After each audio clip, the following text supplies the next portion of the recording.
Alrighty, folks, we are live and we have the Chad here today. This is my first live stream on this channel, and I would just like to welcome the Chad to the stream. Hey, Mickey, you're so fine. You're so fine. You blow my mind. Hey, Mickey. Fuck you. I had to do it, brother. I know you did. I know you did, brother. Uh, so it's been a while since we've done a live stream together. I kind of miss Yeah. it. It's you know, I think I'm gonna have to start doing more of these to get the word there. Yeah, definitely. So Well, as you, maybe I'll have to invite you onto Chad Media as a guest so that we can help you rebuild the Ashcan too. So, we can start getting you some views on this on your channel here.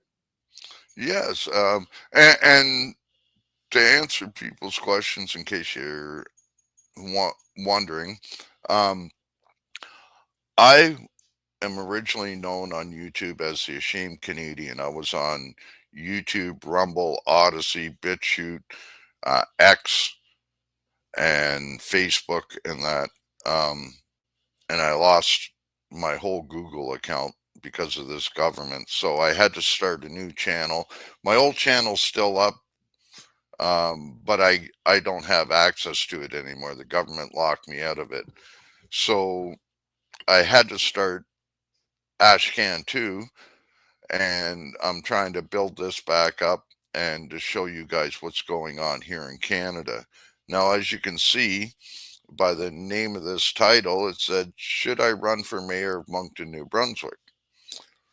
And I'm really thinking of putting my hat in the ring for this because of what's going on here.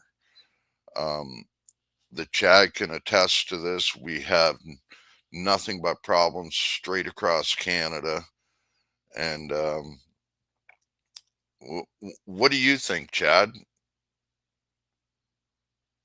Think? What do I think about you running for mayor? Yes.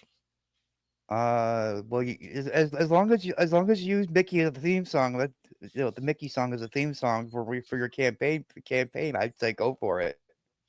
Hey, you know what? If as much as I hate the song, Give me a second here. um, I don't know if YouTube would allow me Mhm. to use that song, so I would have to go right to the artist Yeah, to find out if I could or not. Because yeah, I don't. Yeah, one that's the third hard of my part. videos, like I have just over 70 videos on this channel, and one third of them are copyright claims because there's music in the background or something. So the only ones that don't get copyright claimed is when I use Danny's video, the "Fuck Trudeau" song. So that, or if I Mhm. use Ryan Upchurch's song or something like that. But like anything, pretty much any music that's you hear on the radio, I get a copyright claim. Doesn't matter what it is, and I've gotten so many of them already. I think I got about 20 or 25 of them on this channel alone. They've already pulled two videos off of this channel on me already. And like I was saying earlier, where they put a claim underneath one of my videos where I just mentioned the fact that climate change started during the Ice Age, and they put that banner right below my video, so that is on there, um, and it's just I'll be so glad if Elon Musk buys Google or at least YouTube. Now I know Mhm. he's trying to start a new search engine and another platform like YouTube, but until that happens, I either have to go here and I'm working on going on to Rumble right now again. So, and I am on X. I do post a lot. I do share a lot on X. Thank God for Elon Musk. Um, uh, Mickey for mayor of Moncton, New Brunswick. Right? So, Well, if I and lived in Moncton, I'd vote for you, buddy. So you at least the have 2 votes. right, 'Cause I assume you're probably. voting for yourself, right? Well, of course, you know, um, and to let you know about it, like here in New Brunswick, we just had an election. What was it, last month in October? Yeah. We had an election here. Now, one of the politicians here that was running, his name is Greg Turner. Now, Greg Turner, along with he's the MP for this area, Mhm. and the mayor Don Arnold and the Kodiak RCMP all filed false charges on me. Now, even though they did that, I still went and voted for Greg Turner. Now, I don't know, maybe a lot of people might have seen my videos. Maybe a lot of people might have heard me speaking in public in front of like City Hall and different shelters and uh, different channels that I pop up on that I called him on it. And hey, if that made him lose the election, well, karma's a bitch, right? But I still voted for him because I Mhm. believe in what the conservatives want to do. Unfortunately, our province went liberal. Now, I Yep. don't know if I had a hand in that or what, but our province went liberal.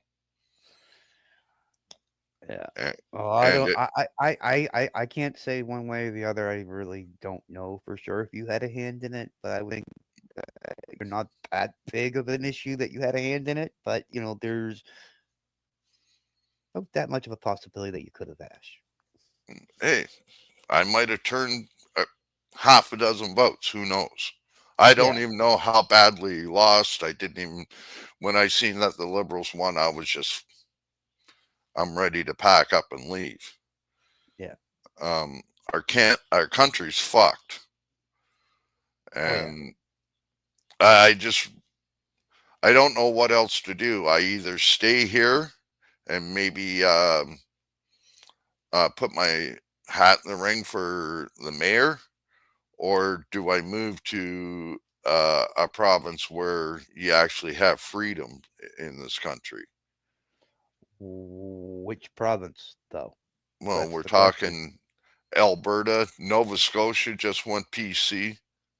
Yeah. Well. Their election just the other day, Yeah.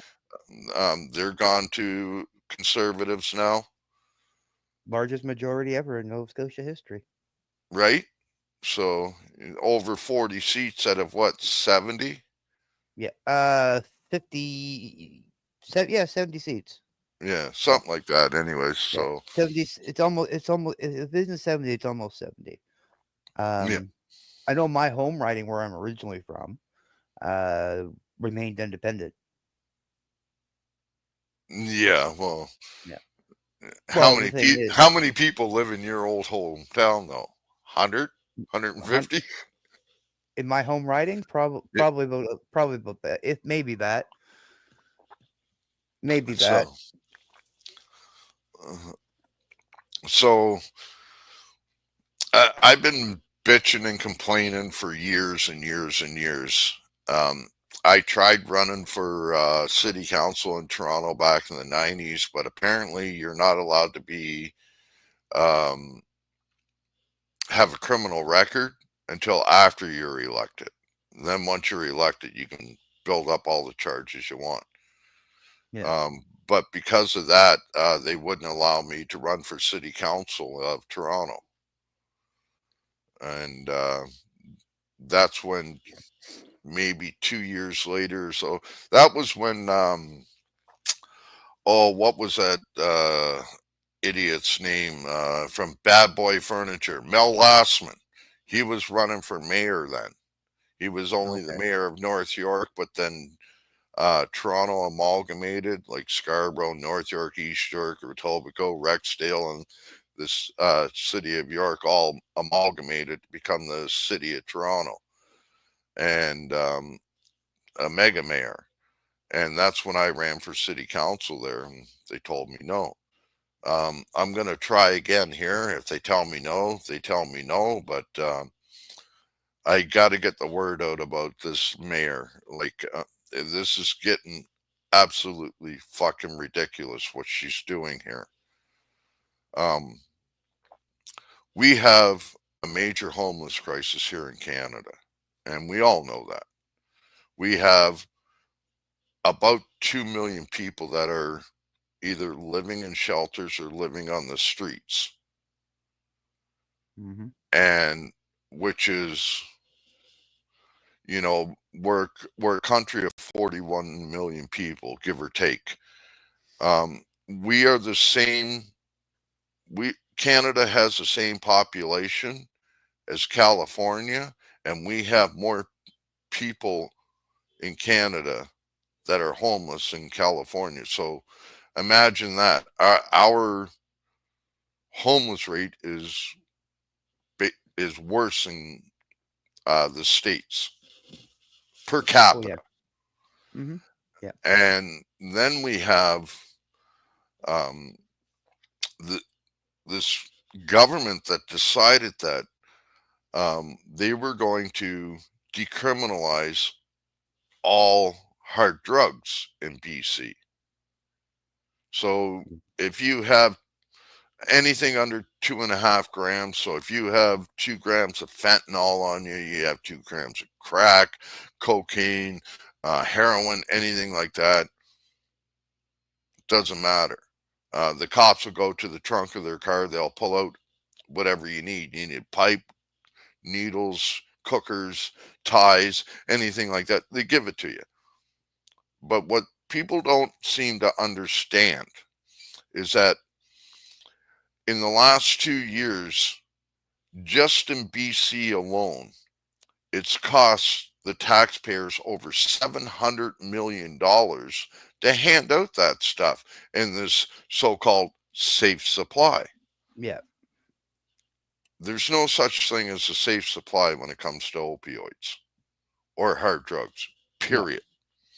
You don't believe me? Look at the city of Sudbury, Ontario. Now, I took some pictures there while I went through, and they have this fair sized park, and it's filled with nothing but crosses. And then across the street, they had to start another one in another park, and it's all filled full of crosses. Every one of those crosses represent an opioid Yeah. overdose death in that city. Yeah.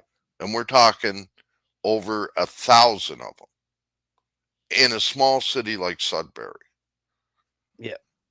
And it's getting ridiculous. Like, no matter where you go in Canada now, you can have fentanyl on you.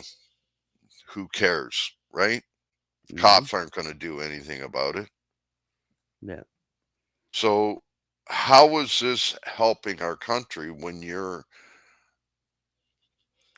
our biggest drug cartel is the liberal government?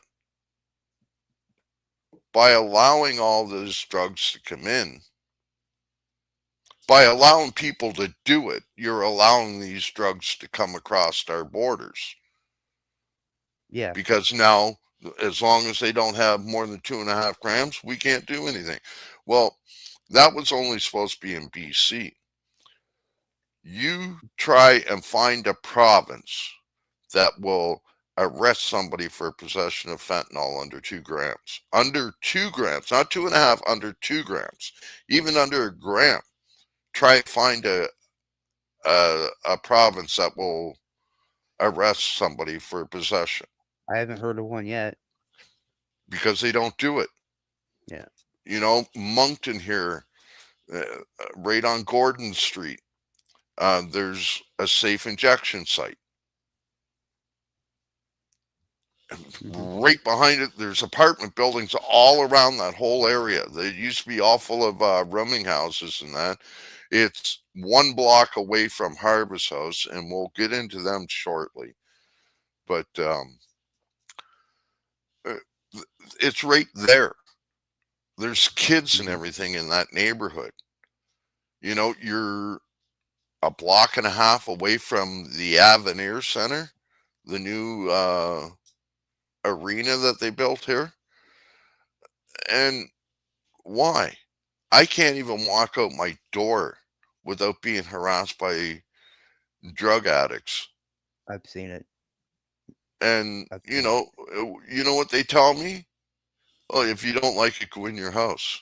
I shouldn't have to go into my house. I should be able to sit in my backyard and have a cigarette. If I want to smoke a joint and have a coffee in my backyard, I should be able to do that without being harassed by these junkies.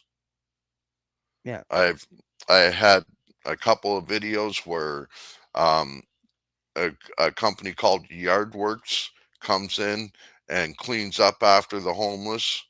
They got to bring in a bobcat and everything to do runs back and forth and dump it into big trailers and everything because they're taking everything and building makeshift makeshift campsites and everything.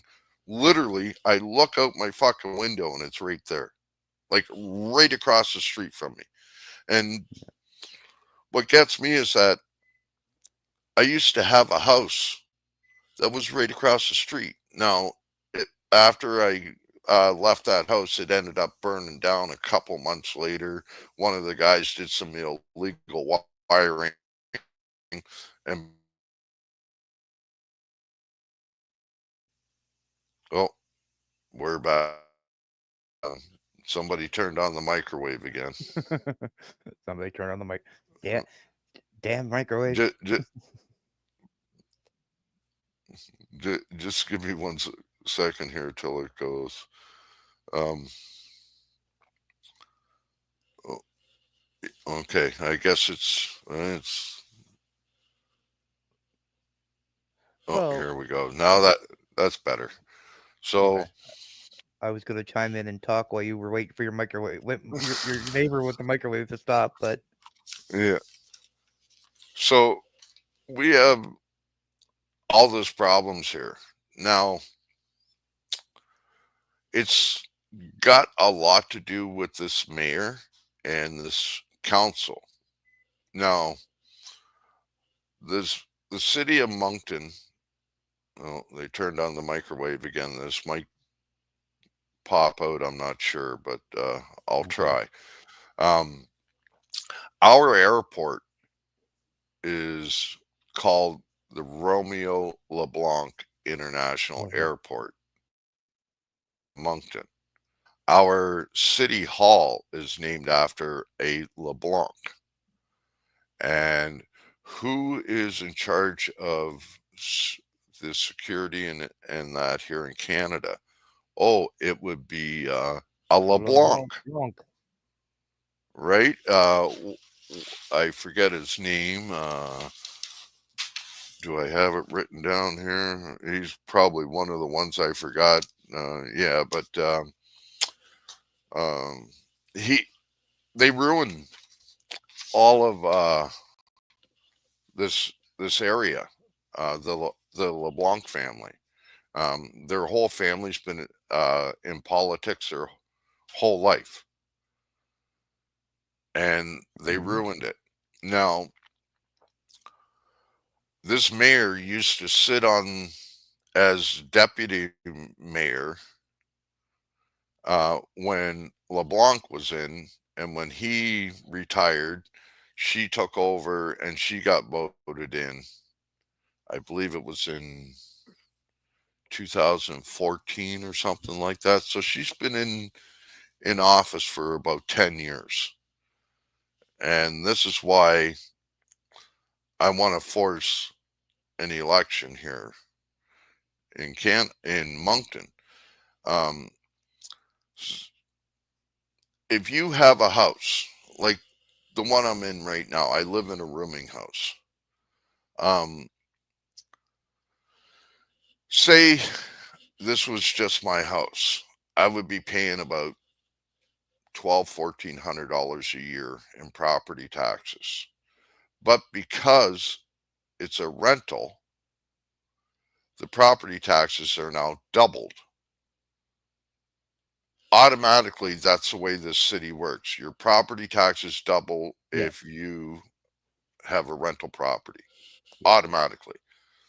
And then all these rooming houses and that, they apply for assistance to help um, fix up the places and that, and the city and the government, federal, provincial, they refuse to do anything. So what happened? Well, because the property taxes are so high and that, they end up losing their buildings. And the city came in, and I'm not shitting you, tore down at least 25 rooming houses in the city. I Mhm. believe there's like maybe 4 or 5 left in the city out of about 40 that were here back in 2008. Mhm. Um, so what did that do? Well, all those people that were living in these rooming houses are on social assistance or disability. Yeah. Social assistance, you get about $700 a month to live on. That's to pay your rent and to eat and for your transportation and that. That's it. But they tore down all these buildings Yeah.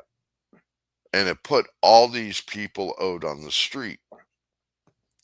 I know I worked in shelters here, and we'll get into a little bit more in depth about that. But I used to work at Harvest House way back in 2005 when I first started.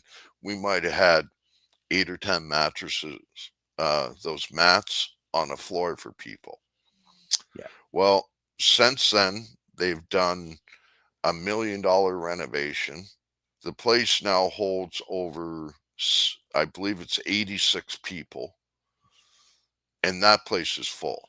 Then they also had a place called the House of Nazareth that was up by the old high school, Moncton High. Mhm. Um, and that place burnt down. They ended up getting this place, which is right behind me here on Albert Street, 75 Albert Street. And I believe they hold about 80 people also now. The other one only held about 40. Now they're up to 80. And now they have another one called the Hub, and it holds, and it's mats on a floor, and it holds about 60 people. And then they Mhm. have another one, it's just called Mark Avenue, and it holds another 30 people. We never had these homeless people like this before. And then all of a Exactly. sudden she comes in and ends up tearing down all these rooming houses and that, and puts everybody out on the street. Now the biggest housing supplier in this city, in the country, is Canadian Tire and Walmart, because they all have tent sections. That's the biggest real estate housing corporation in Canada right now, Mhm. are them two places. Now there's other places like um, what do you call that? Bass Pro Fishing, and there's some others, Costco carries tents in the summer. right?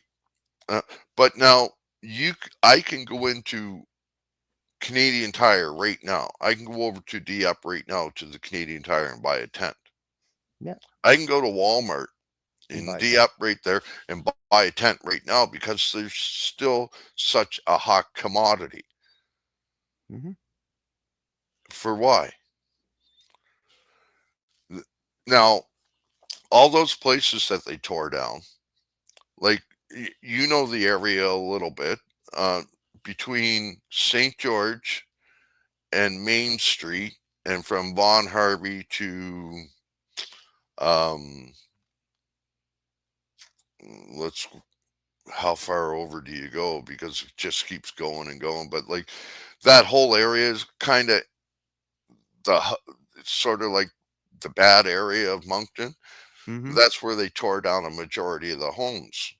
Now, Although, well, it always has. That area always kind of has been a bad area, though, notoriously in history, like, historically. I mean, yeah. when I lived in Moncton, um, back in early 2000s, well, mid 2000s, I'll say like 2010, 2000, that area.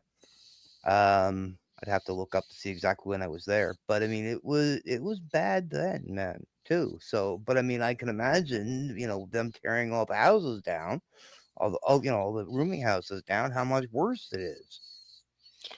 So, do you remember the old co-op that was right Yep, behind? So, yep, I don't know if you can see this or not. That's what they built there instead.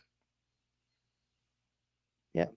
These are three 15-story buildings. One's not even finished. They're still adding the floors to it.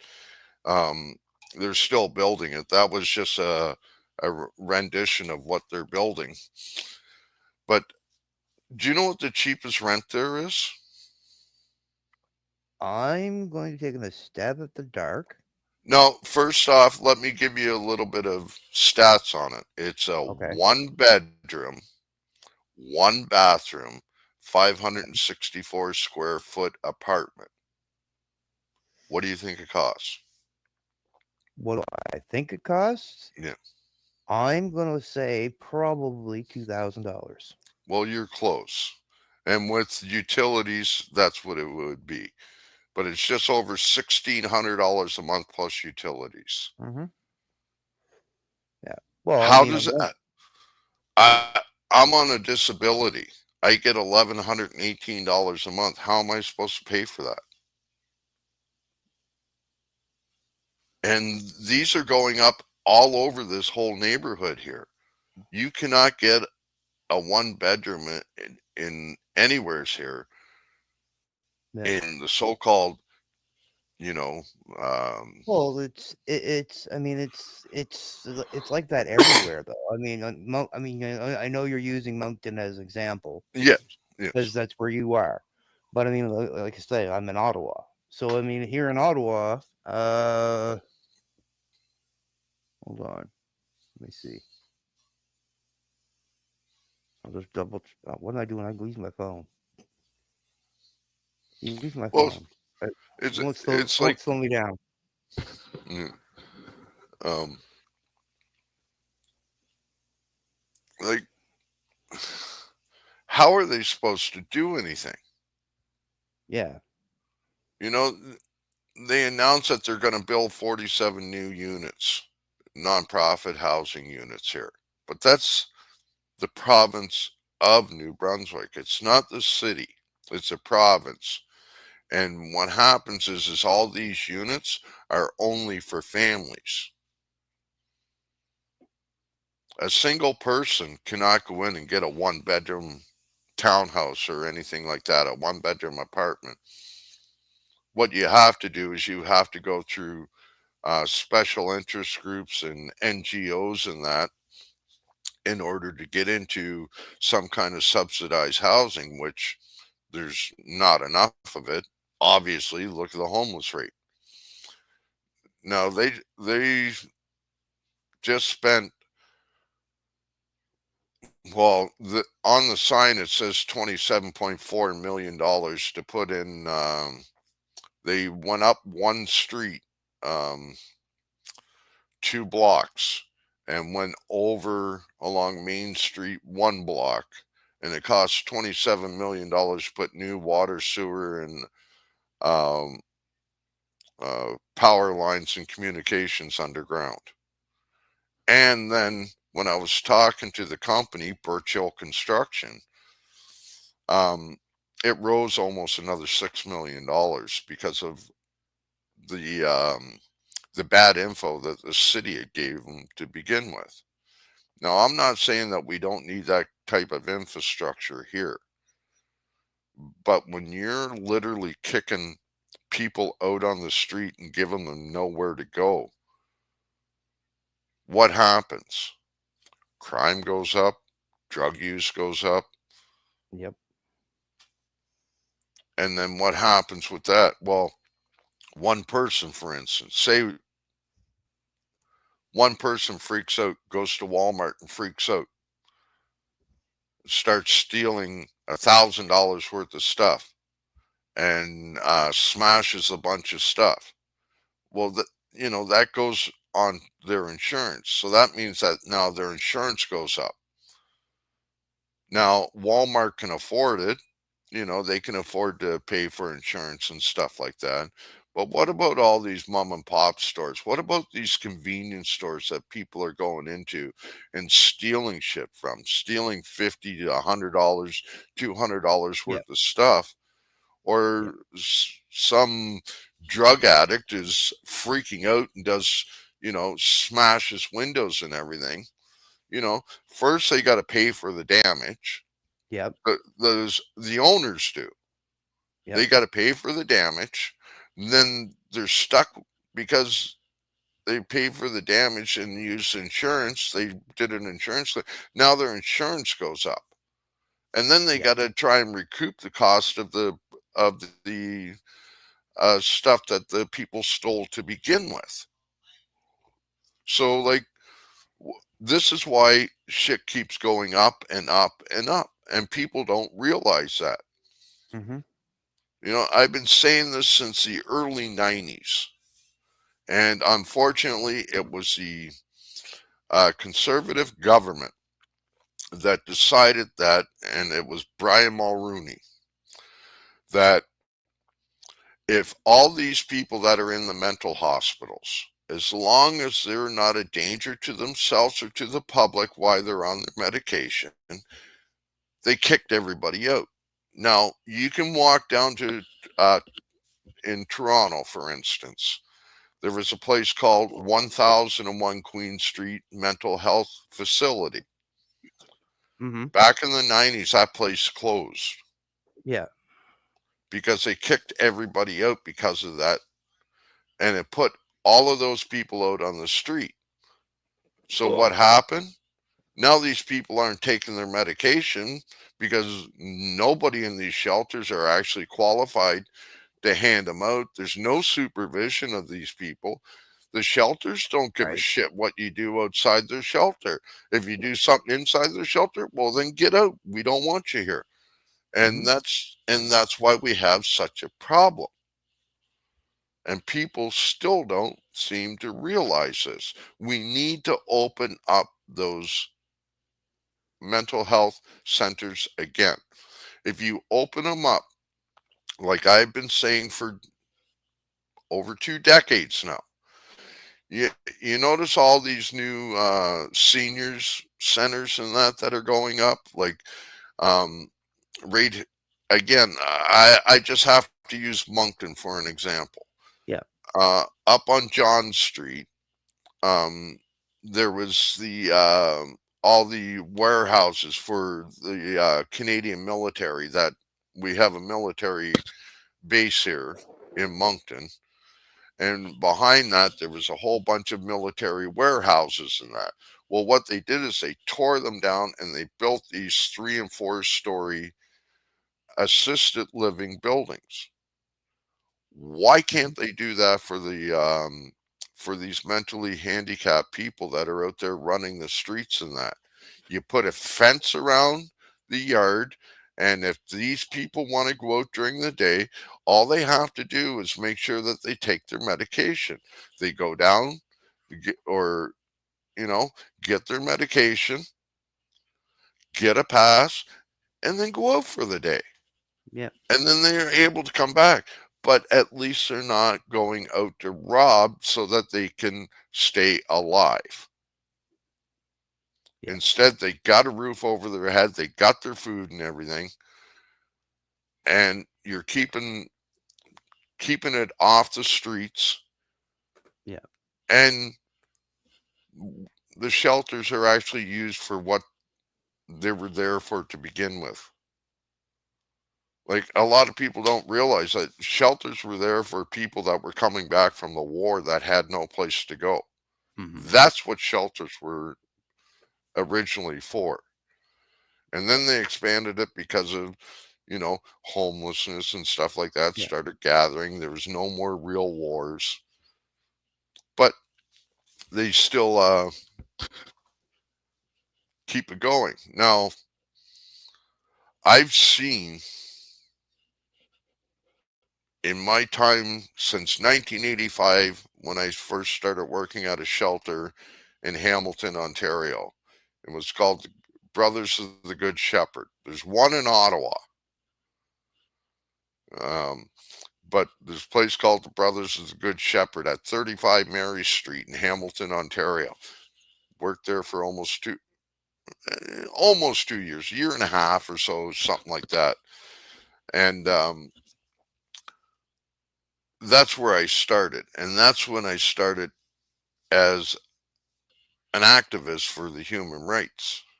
So we're going back, 1985. Or yeah, 1985. I started working in shelters and as an activist. Our Charter of Rights and Freedoms became law on April 17th of 1982, and the Young Offenders Act came in on April 1st of 1985. And I've been fighting to try and keep our rights here in Canada.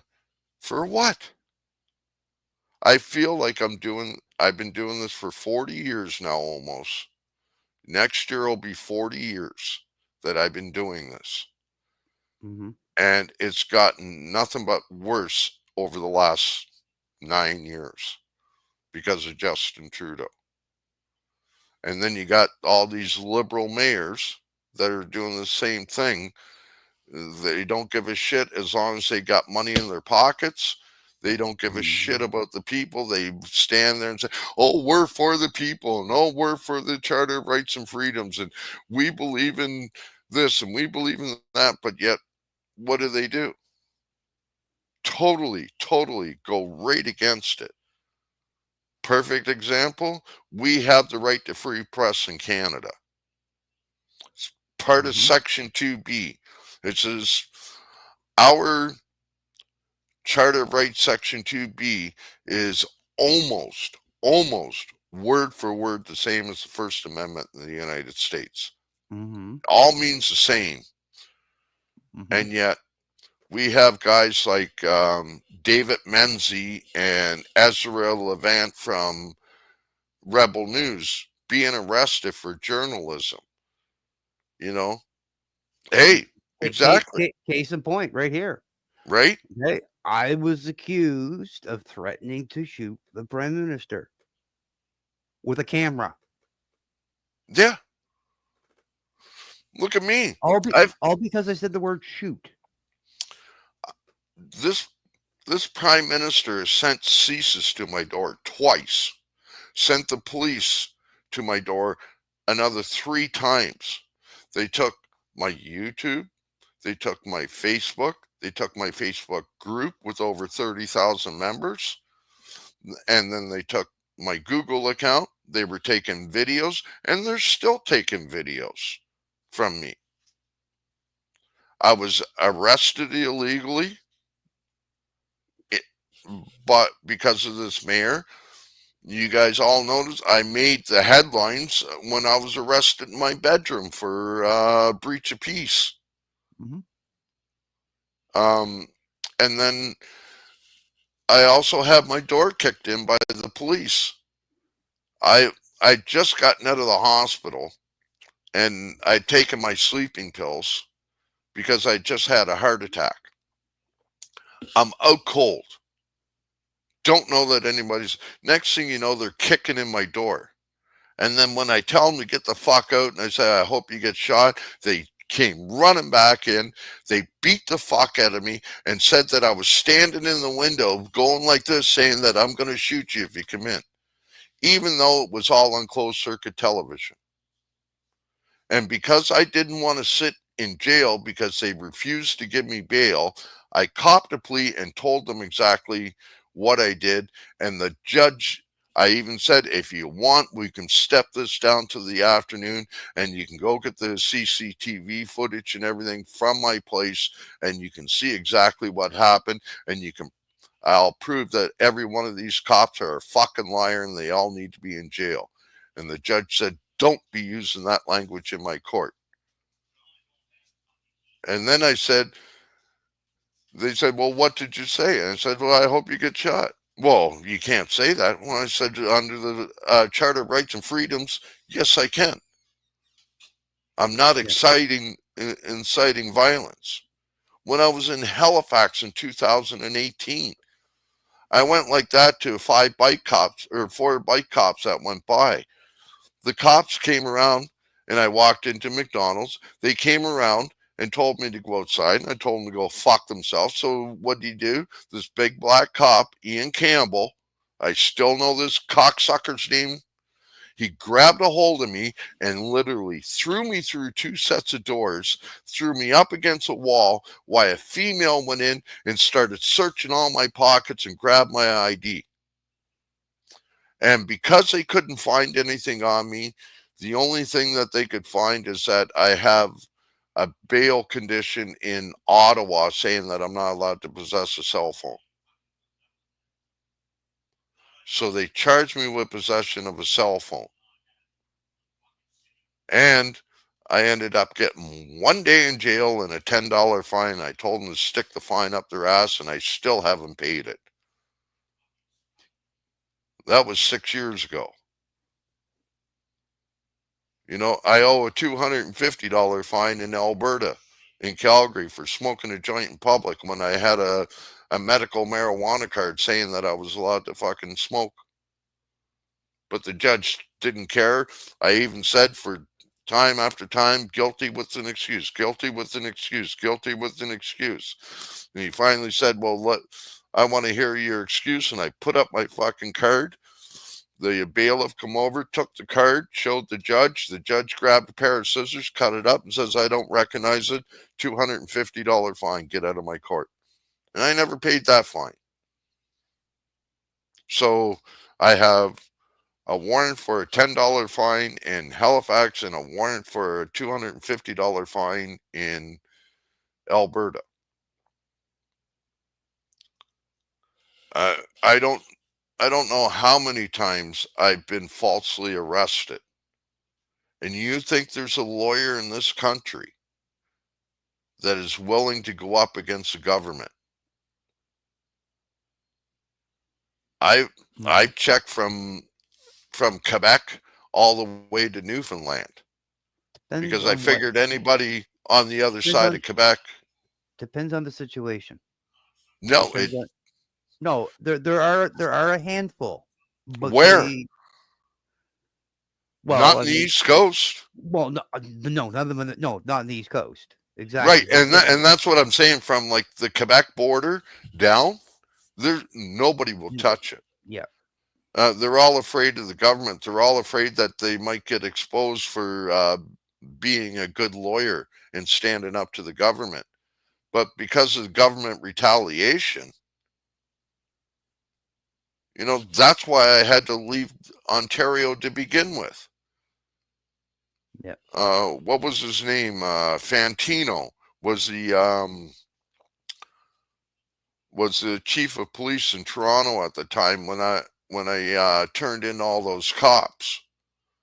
I was one of many people that turned in the four cops and the civilian for going around robbing people at after hours clubs at gunpoint and under the color of law, and turned them in. They all got arrested. They all got jail time and that. But because I was one of the ones that turned them in, and I was working for the city of Toronto at the time. I was literally kidnapped in front of my job. This is all on camera. That is not everything's now suppressed because it's under an NDA, and they refuse to put any of it out. And they keep saying that they're going to do something about it because I talk about it. I'm still waiting for them to come knock on my door. You know, I was literally told They gave me $35,000 cash, and they had to pay for my medical bills and my legal bills. And part of the agreement was that I had to leave the province of Ontario due to retaliation. Hmm. Who's going to retaliate against me? The Toronto police. And then people wonder why I've been calling them fucking terrorists for so long. Well, yeah, exactly. But I will state something here because I wanted to bring this up Yeah. regarding the Charter of Rights. Uh, there is a section in the Charter of Rights that screws us as Canadians. You realize that, right? What It's section? section 1. It, that's only during war. But There's no war.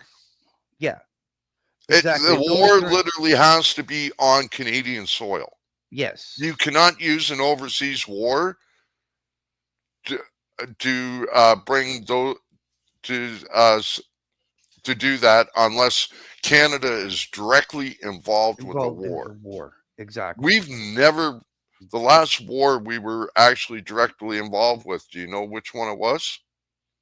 The last war we were directly involved with Yes. was the War of 1812. No, Vietnam. We all had On our soldiers. My uncle was part of okay. the was Okay, part yeah. of the Navy. Yeah. Everything after Well, that. okay, I was talking I thought you were talking about on our own home soil. No, Like, no, no. There's never been a war on our home soil except for the War of 1812, which we ended up burning down the White House. yep.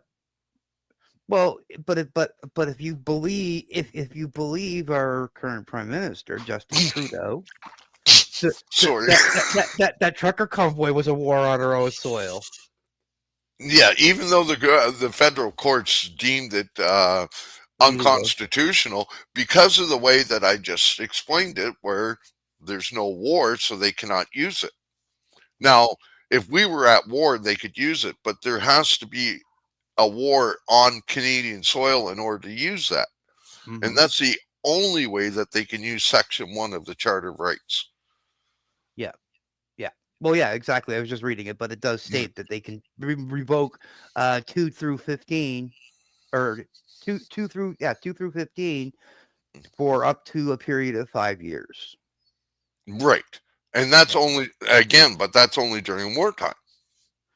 Well, but the thing is, though, too. I mean, you have to look at it too, and like I said, this is a benefit of having having somebody that's here in Ottawa, like we didn't before when we did our show, Mm. that would get the facts and get the details. I can't remember the name of the bill that just recently passed through the Senate, but the bill that just recently passed through the Senate here, back I think in October because it was before Halloween. Uh, Basically, it's the pandemic bill. It's basically a bill that if there's ever another pandemic, that section one, and in that wording of that section one comes into play. Yeah, but that'll be gone. That'll be gone next year. I, Hopefully, hopefully. I'll put money on that. Oh yeah. Well, I mean, I would too. I Like, mean, because like a I lot of mean, people think that I just sit here and watch YouTube all day, and I don't. Yes, YouTube is on a lot. I have it running in the background, but I also reach out to members of government, whether it's city, provincial, or federal. yeah. Um, and I'm always trying to get information. Like it was, I believe, you and I that interviewed that PPC guy. Yes, yeah. I You wasn't know, there for I wasn't there for the full interview, but I was yeah, there for part of it. yeah. It was supposed to be a 20-minute interview. An hour and 45 minutes later, he had to go. Yeah, And that's when we found out that you know Justin Trudeau sends 1.5 billion dollars to Africa just for abortions. yeah. You know, And don't like and don't forget all the money he sent to help the Ukraine. oh well, do you know that everybody says that I'm full of shit, but when it comes to just this year alone. Justin Trudeau decided to hire Mark Carney and put him in charge of a $10 billion pension fund Mm-hmm. to be able to invest. He also gave a company from Germany called Volkswagen $15 billion to come here to build a battery plant, Yep. whether it's in tax incentives and stuff like that, but there's a lot of cash. Now, let's take the 15 billion for instance. We have 2 million homeless people. We have about 1.25 million of them sitting in shelters. That's how many shelter beds there are. That's not counting the emergency beds that are now opening because of cold weather out of out of the cold program and stuff like that. This is just registered shelters. There's a lot of unregistered shelters out there. Yep. For instance, every one of the shelters here in Moncton are all unregistered.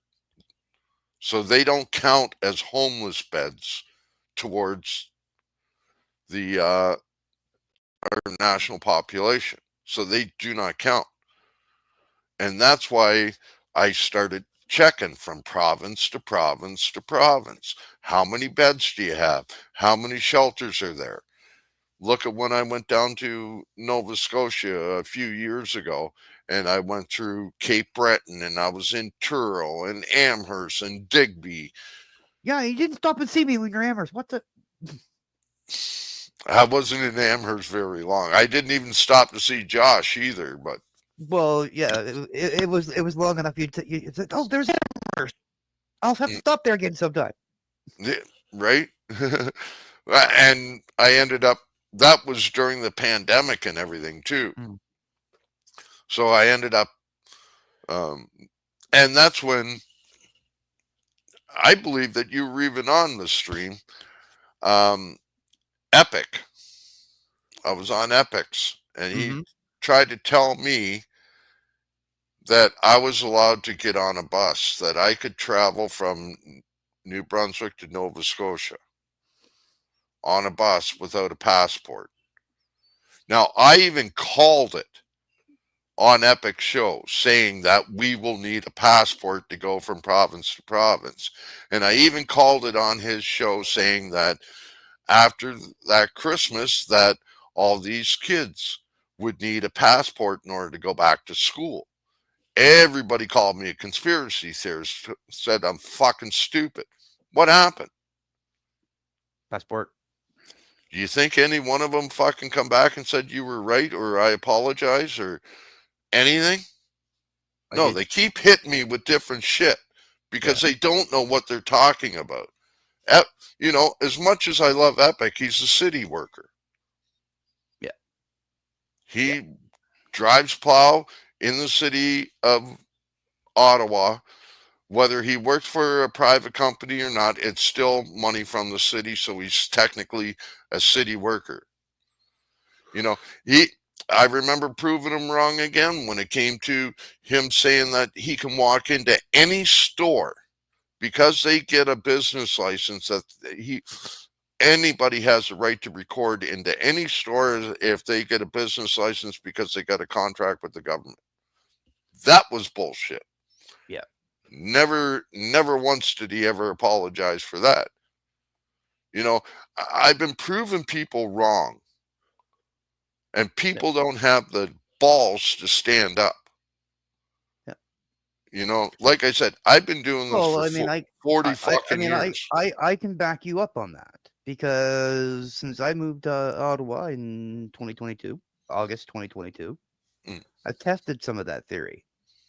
Okay. mm. Yeah, Now, there are some businesses, okay, some businesses yeah. that will actually give you permission to go in and film in their store. Yes, Yes, yes, as there are long as some, you ask. as long as you ask.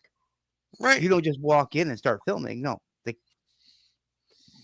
now That's, now of course the big thing, of course, the public ones, the ones that are public buildings, we're still fighting for that, obviously. like city halls and stuff like that. Well, I mean, like I remember even going into when well, I'll give you I'll give you. I've done this a couple times, but um, one of the days of Pat King's trial, I had my camera in my camera bag, not out in my camera bag. Oh, sir, you're gonna have to leave that outside. Why? It's a camera. It's in the camera bag. You're not allowed to have camera in the courtroom. Okay, well, I can have it in the courtroom as long as I don't take it out. It's just, it's in a book bag. It's a book. It's my book bag. My camera goes in my book bag. Well, look what happened to me in where was it? I was in St. John, I believe. Yes, St. John. And I went and I was standing outside of the courthouse. The whole front of the courthouse is glass. And I can pull up the video and show you. It's on my old channel. And I literally got chased out of the area by two sheriffs saying that they were going to arrest me if I didn't leave a public space. You know what the name of the fucking place was? Public Square. The police station, the courthouse, and the Hmm. fucking um, there's a like an arts college right there, Yep. and the whole place is called Public Square. Yep. And yet, because I was looking through the windows of the courthouse, they told me that I had to erase my footage and everything. I told them to go fuck themselves. I'd get up, I'd sit down. I'd get up, I'd sit down. Tell them to go fuck themselves and that. Then when the second one come over, that's when I decided to leave because I couldn't take on two of them. If it was just the one, I would have knocked the fucker out, or I would have had fun trying. Because I'm not going to stand up to this and just take it. I took it for so long. Look at when I was arrested in my bedroom again. Did I fight? Nope. Oh, And what happened? I wasn't allowed to fight for my constitutional rights because there wasn't a lawyer that had the balls to take on the case for me being arrested illegally in my own fucking house for yeah. something that's not even on the books in Canada. There's no such thing as disturbing the peace. Yeah. Exactly. It's called disorderly conduct, and you have to be in a public place in order to get that. And a Yeah. public official cannot be the one that charges you with it. And Same as same as mis- same as mischief. that's exactly what happened to me. I was literally in my own fucking bedroom. And because I told him I didn't respect him, called him a terrorist, and told him to shut up in my house, he got all butthurt. And you see me talking to the other cop and everything. It's all on live stream. He said, this is contempt of cop and it's going to cost you guys. Well, because I couldn't get a lawyer and they wouldn't allow me to file pro se or by myself, I wasn't allowed to take them to court. So the cop got, I think, a week off with pay and then transferred to a different place. That was it because it was all caught on video. Yep. Yep. Now, I said I would get back to this about the shelters and Harvest House. So I started working there in 2005, helped open up the Addiction Recovery Center there. And then I believe it was in 2007 we opened up the Addiction Recovery Center in Digby when we had a guy by the name of Conrad that went over there and was running it. He was there for a year. He gave up. The place closed down. Then me and Cal and a few people went down to Digby and we reopened it. Now, when we reopened it, we had $50 in the bank, no food, no nothing. I managed to make sure that we had, um, I was going out doing fundraising. I was going out getting food. I was getting our oil tanks filled. I was making sure that we had teachers coming in because it was an addiction recovery center and stuff like that. And then Cal decides that he was going to get this guy by the name of Sonny to run it. Well, he brought in these two people called Brian and Mo.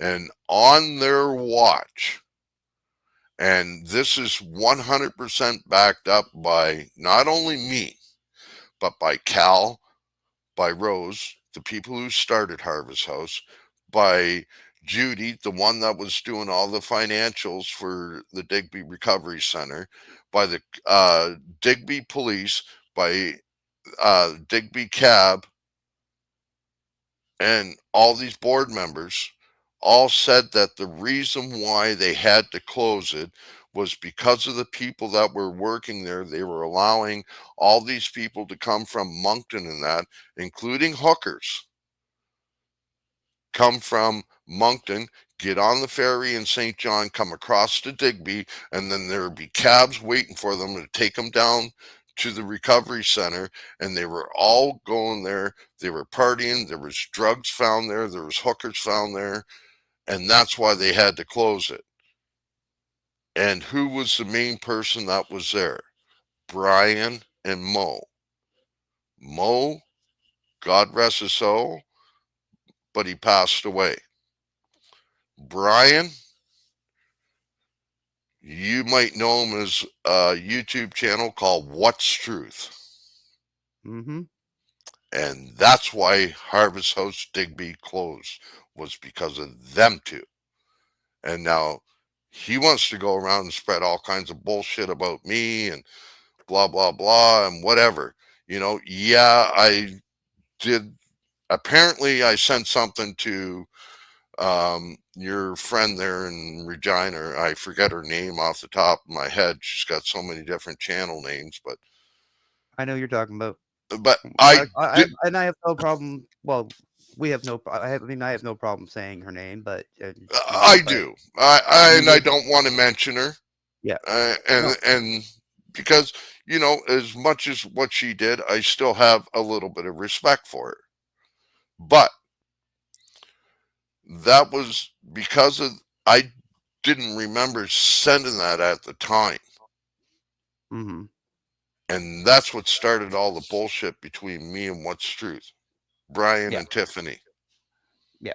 Now I've known Brian since before he met Tiffany. He met Tiffany when Tiffany was on the trucks with Harvest House as a youth. And I believe she was only 17 at the time and he was a little bit older, but we won't go there. I don't care. Whatever. They're married, they got 8 kids, whatever. But when you do that and you end up shutting down a place that was literally working with the courts to get people off of drugs, to allow them to bring drugs in and find it all over the place and bring in hookers and everything into an addiction recovery center, I got something to say about it. Sorry, I don't care if he's watching. I don't care if he watches this. I don't care because and if you want, I will go and get a video of the owner at the time, Cal Maskery and Rose Maskery. I will go get Judy. I will go get the paperwork from the Digby police. I will get Digby cab drivers and let them all tell their story about what was going on there. Yeah. Because when I first reopened the place for them down there, the place was running great. Now, one of our first teachers there, I didn't know at the time, was a pedophile. This is the same person that Brian was living with for a year and a half, and he knew it. But after Furface died, Melvin Sangster died, that's when a lot of this shit really came out and found out that he was pedophile. But these people knew and hid it. Yeah. Yeah. So what does that make them? Pedophile. A pedophile enabler. Yeah. I will not call them a pedophile because I don't know if they touch anybody under the age of 18. But when you enable it, when you know about it and you do nothing about it, or keep living with the person Mm-hmm. and working with them, I got a problem with that. Yeah. So now that Harvest House, because of all of this and because of all the funds that were stolen through Harvest House and that through, well, Cal's wife, I literally caught her with stealing over $20,000, and I handed in all my paperwork. And now they don't even own Harvest House. It's owned by Harvest House out of Ontario. There's one in Ottawa and there's one in St. Catharines. The head office is in St. Catharines. Harvest House. This is Harvest House Atlantic down here. Since they took over, they refused to go by the Human Rights Act and the Privacy Act, which is law in this country. Mm-hmm. I know because I literally, we've talked about this before, where over 150 of us chained ourselves to Parliament Hill to get these changes made into shelters and that, where police aren't allowed to come in and just start asking people's names or who's here or that. That's all illegal. Harvest House allows it. This came right from the manager's mouth himself, Mark. And the head office, when I went to talk to them, they don't care. But they violate the Privacy Act and the Human Rights Act on an hourly basis there. And then they, I hope the fuck that nobody gives them a dime. I really do. Because most out of every $100 that these fuckers are getting, maybe a dollar 50 is actually going to the clients. If that, well, I mean, like, I would say Out of a ours. hundred, I that's would say 1.5%, that's being generous. right? Like there's they have people that have no clue what they're doing. Do you Oh know yeah. that back in the 90s, back when the Privacy Act was changed, that the everybody that worked in shelters and that had to take a course on the Privacy Act and the Human Rights Act?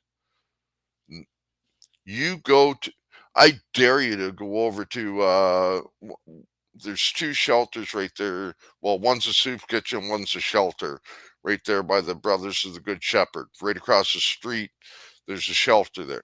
You go and talk to any one of them. You go to 35 Waller Street to the Mission where I used to work, and you talk to them and ask them if they know what the Privacy Act and the Human Rights Act They are. don't. They don't. Not one of them. And it used to be I can mandatory that they do it. I can say that from being here in Ottawa, they don't. Well, and the reason why I quit working at the Mission on Waller Street is because that 90% of the people that work there are going to school to be a cop. And what they do is all your information, your name, your date of birth, they take that and then they run your name during the day. When they're at school, they get their buddies and that, and they run your name. And next thing you know, the police are coming and arresting you if you have a warrant. Now, that Hmm. is called gating. Yep. They're doing the same thing here at Harvest House. At Harvest House, they just allow the cops to walk right in the door and Oh, they start asking people their names and that. It's yeah. illegal. Yeah. I But can remember the one night I stayed in the Mission. The next, or like literally that night when I was there, the cops were at the door, banging on the door, and arresting somebody that was staying at the Mission because they had a warrant. Yeah, for their arrest. yeah, And I'm because like, and you I and know, I and I said, I'm getting the fuck out of Dodge do you know that in because I don't have Hamilton, a warrant. But I yeah, mean, but because the fact that I did do the convoy thing, the police don't like me. and God knows if you had a warrant at the time because of the convoy. Exactly. So, I can see why you had to protect your ass and leave. Like there's two missions in Ottawa. You have the mission at 35 Waller Street, and then you have the Union mission Hmm. that used to be up just on Rideau, on the other side of. Do you know where Metro is? Yeah. On Rideau, at King Edward, I believe it is. It's Hmm. just up past there, before Rideau Chapel Towers. Yeah. At least it used to be there back in 2010. Now, I remember back when I was working in Hamilton that the Salvation Army on York Street, everybody that signed in, once you were signed in and once you were in bed, they used to send the police everybody's name that was in there. And then the police would show up with flashlights and everything and going through the dorms and pulling people out of bed. The the one in Oshawa, you used to have to go to the police station and get a clearance from them saying that you didn't have any warrants before you could stay at a shelter. The one in Oshawa. Like, and this is what we tried to change, and this is what we did change. But nobody knows the law, so they just keep skirting around it and everything. And all these poor people that are getting arrested in there, they don't know that it's an actual law, so they can't use it in their defense. So what Hmm. happens? They wind up Yeah. in jail over something stupid when they shouldn't even have been arrested to begin with. Yeah. Just so you know, the Union mission and the mission are one and the same now. Oh, are they? Yep. Yep. Yeah, They but merged they merged them together. they used to be two separate entities. Yeah. And then you got the Salvation Army right there in the market in Ottawa. I don't know if it's still there, but Yep. you know, they did the same thing, and we're going back just 14 years ago. About 13 years after the law changed, and they were still running people's names. Yeah. And what really gets me is the fact that if you try and go to a shelter in Toronto. I haven't been to Toronto, so I can't say that for sure, but I've heard from a lot of So, people. so you have Salvation Army Maxwell Meegan Center down at Sherbourne and Queen. You got the Seton House up on George Street. You got there's just so many of them. Yeah. But you walk into any one of them, you know that you can't walk into any one of them anymore. You have to call the city. One number for every shelter, family, women's, men's shelter. It's Same one here. number. Same here in Well, Ottawa. they just did that here in Moncton.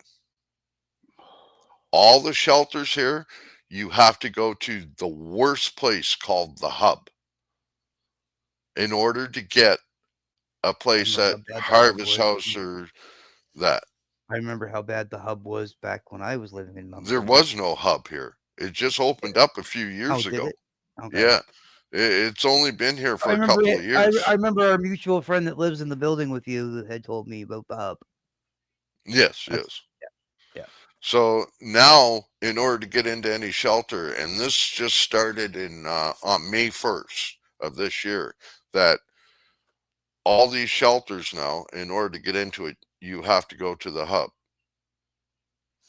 The city is trying to move them because it's so dangerous, and the people that live in that neighborhood are so scared to go.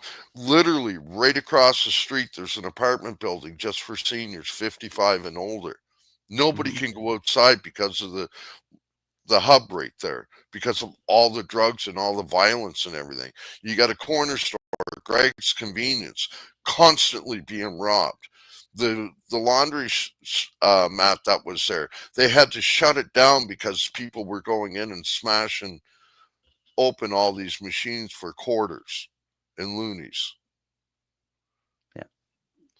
Yeah. Dance studio is now um, the Humanity Project, which is a soup kitchen.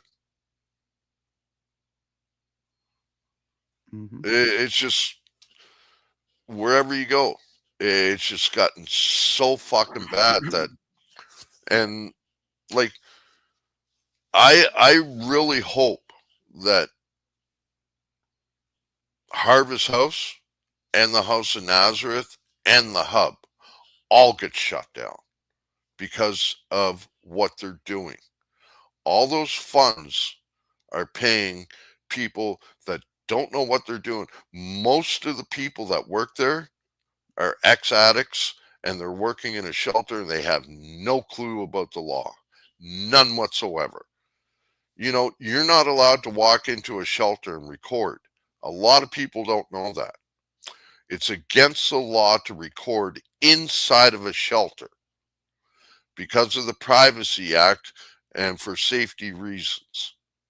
But yet they don't enforce it for themselves. The staff are in there FaceTiming people, walking around, showing people off inside of the staff are doing that.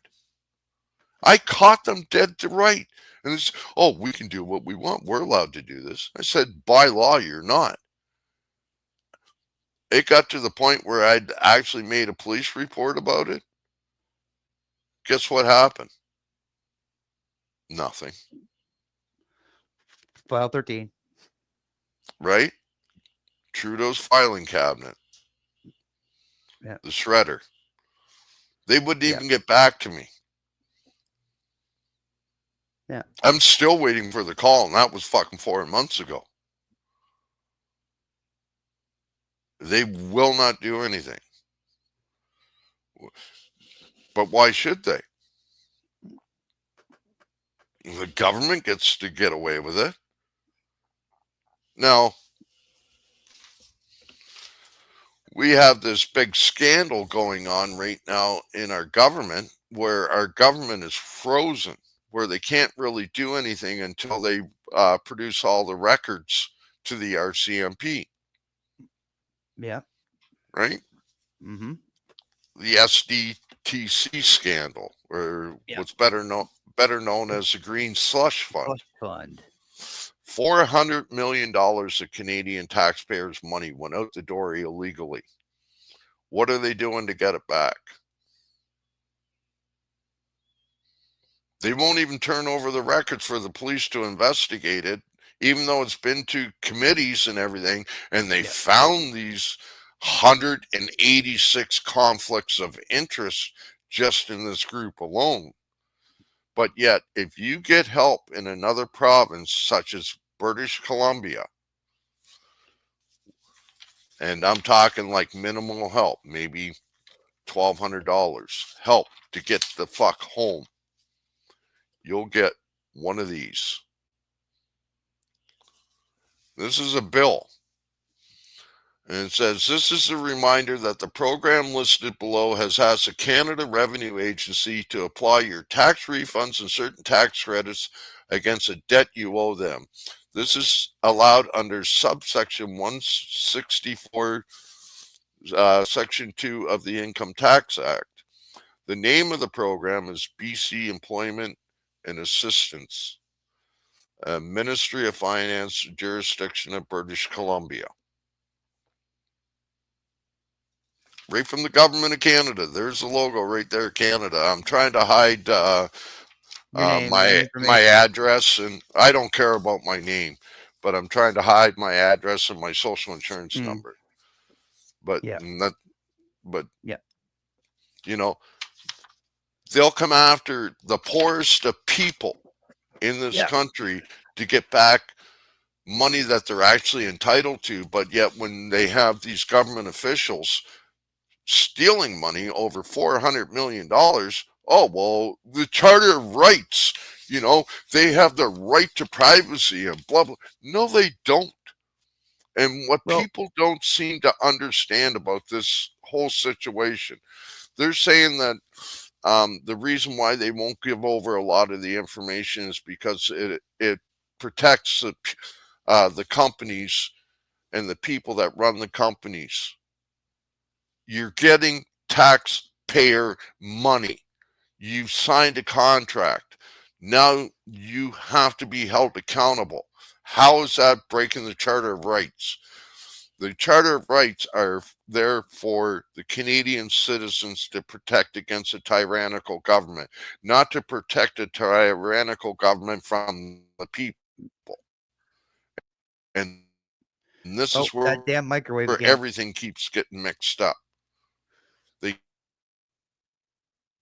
Yeah, that damn microwave again. But yeah, you are correct, and they are getting away with it because because yeah, they're using the charter rights against us. right. And it's 100% not allowed. You Yeah, know, I was told during the pandemic that because I have exemptions from wearing a mask and getting the needle, that I wasn't allowed to go into any place. I remember that. I wasn't even allowed to go to the Remembrance Day ceremony inside of because it was inside the um, St. John Sea Dogs Arena. I forget what it's called, the actual name of it, TD Arena, whatever. But like, I wasn't even allowed to go to that because I was vaccine and mask exempt. The Capitol Theater literally had signs saying no exemptions allowed. When I walked into McDonald's, and because of, I have certain disabilities where I have to lean up against something or sit down for a few minutes, there's chairs right there. I was not allowed to sit down at a McDonald's while I was waiting for my food to go because I didn't have a vaccine. Literally, Yeah, I wasn't allowed to go into Tim Hortons. These places are some of the worst health violations in the world. How many chemicals are in McDonald's foods? Right? don't get me started. McDonald's food will kill you faster than COVID. Oh yeah, Guaranteed. yeah, More people die every year of fucking McDonald's food and fast foods and clogged arteries and stuff like that because of all the chemicals that are being put into food than actually actually died of COVID.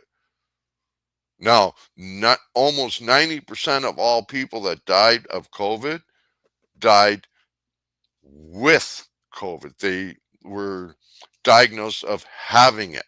mm-hmm. They didn't die from it. They died with it. Because of it, with it, and because of With it. it, not because of it. Yeah, They most people fucking in the states. A politician's grandmother mother died. She was 96 years old, and she had heart problems, respiratory problems, and everything.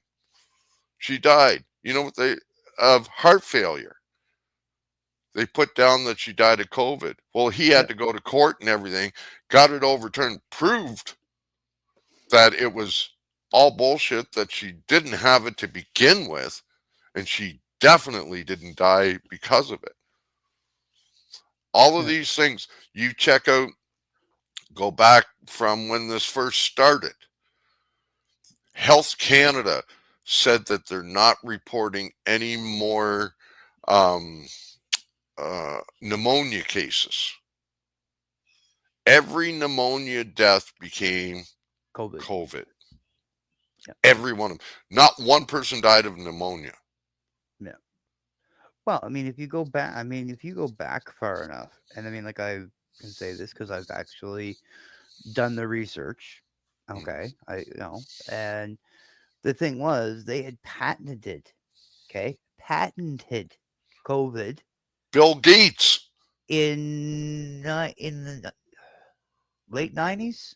I believe it was somewhere in the late '90s. I'd have to get the exact date to clarify, but the thing was, and then literally 2 days later, okay, 2 days later, there's a patent for a COVID vaccine. Yeah. And who held that patent? Bill Gates. Gates. Well, Bill Gates was one of the patent holders. There were five. Yeah. Yeah, but And but they who made a lot of money during this? Just by at a, who made a Pfizer. lot of money during COVID Well, you look at it, you big pharma. besides big pharma?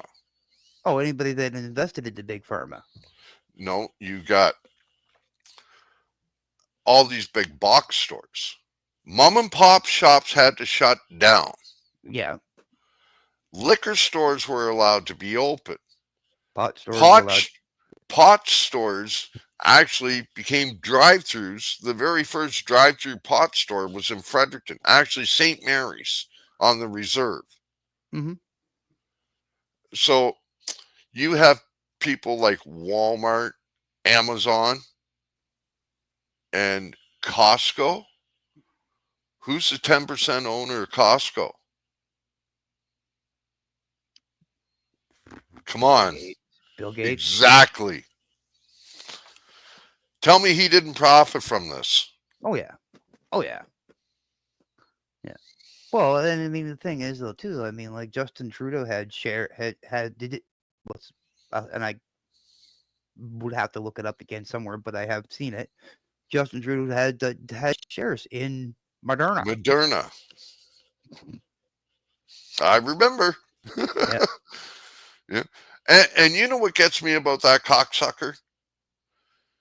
Back in 2015 when he or 2014 when he joined the Federal Liberal Party. Guess how much he was worth? Probably a couple million. Probably a couple million. Probably about 10 or 20 million at the time. I would say. Not even that much. Well, I'm ballparking. He was worth $9 million, and his what he got was $20,000 a month from his dad's estate as part of his trust fund, and $10,000 a month from his grandfather's trust in a trust fund for him. So he's making $30,000 a month Hmm. from that. So and then he becomes prime minister. He's only worth $9 million. You know what he's worth right now? I'm gonna look it up to make sure I'm quick saying the exact correct amount. Over 90 million. I was gonna say it's probably over 100 by now. It might be now. The last I checked, it was just over 90 million. How does a person make $10 million a year as a prime minister on $406,200 a year salary when you're supposed to divest all your companies in that? Yeah, exactly. Mm, What's this? How much is Justin Trudeau worth now? Oh, as of 2024, Justin Trudeau's net worth is $96 million $96 million US. U.S. They say in addition to his annual salary of $379, but that's wrong because he makes 406,200, and it's on the website.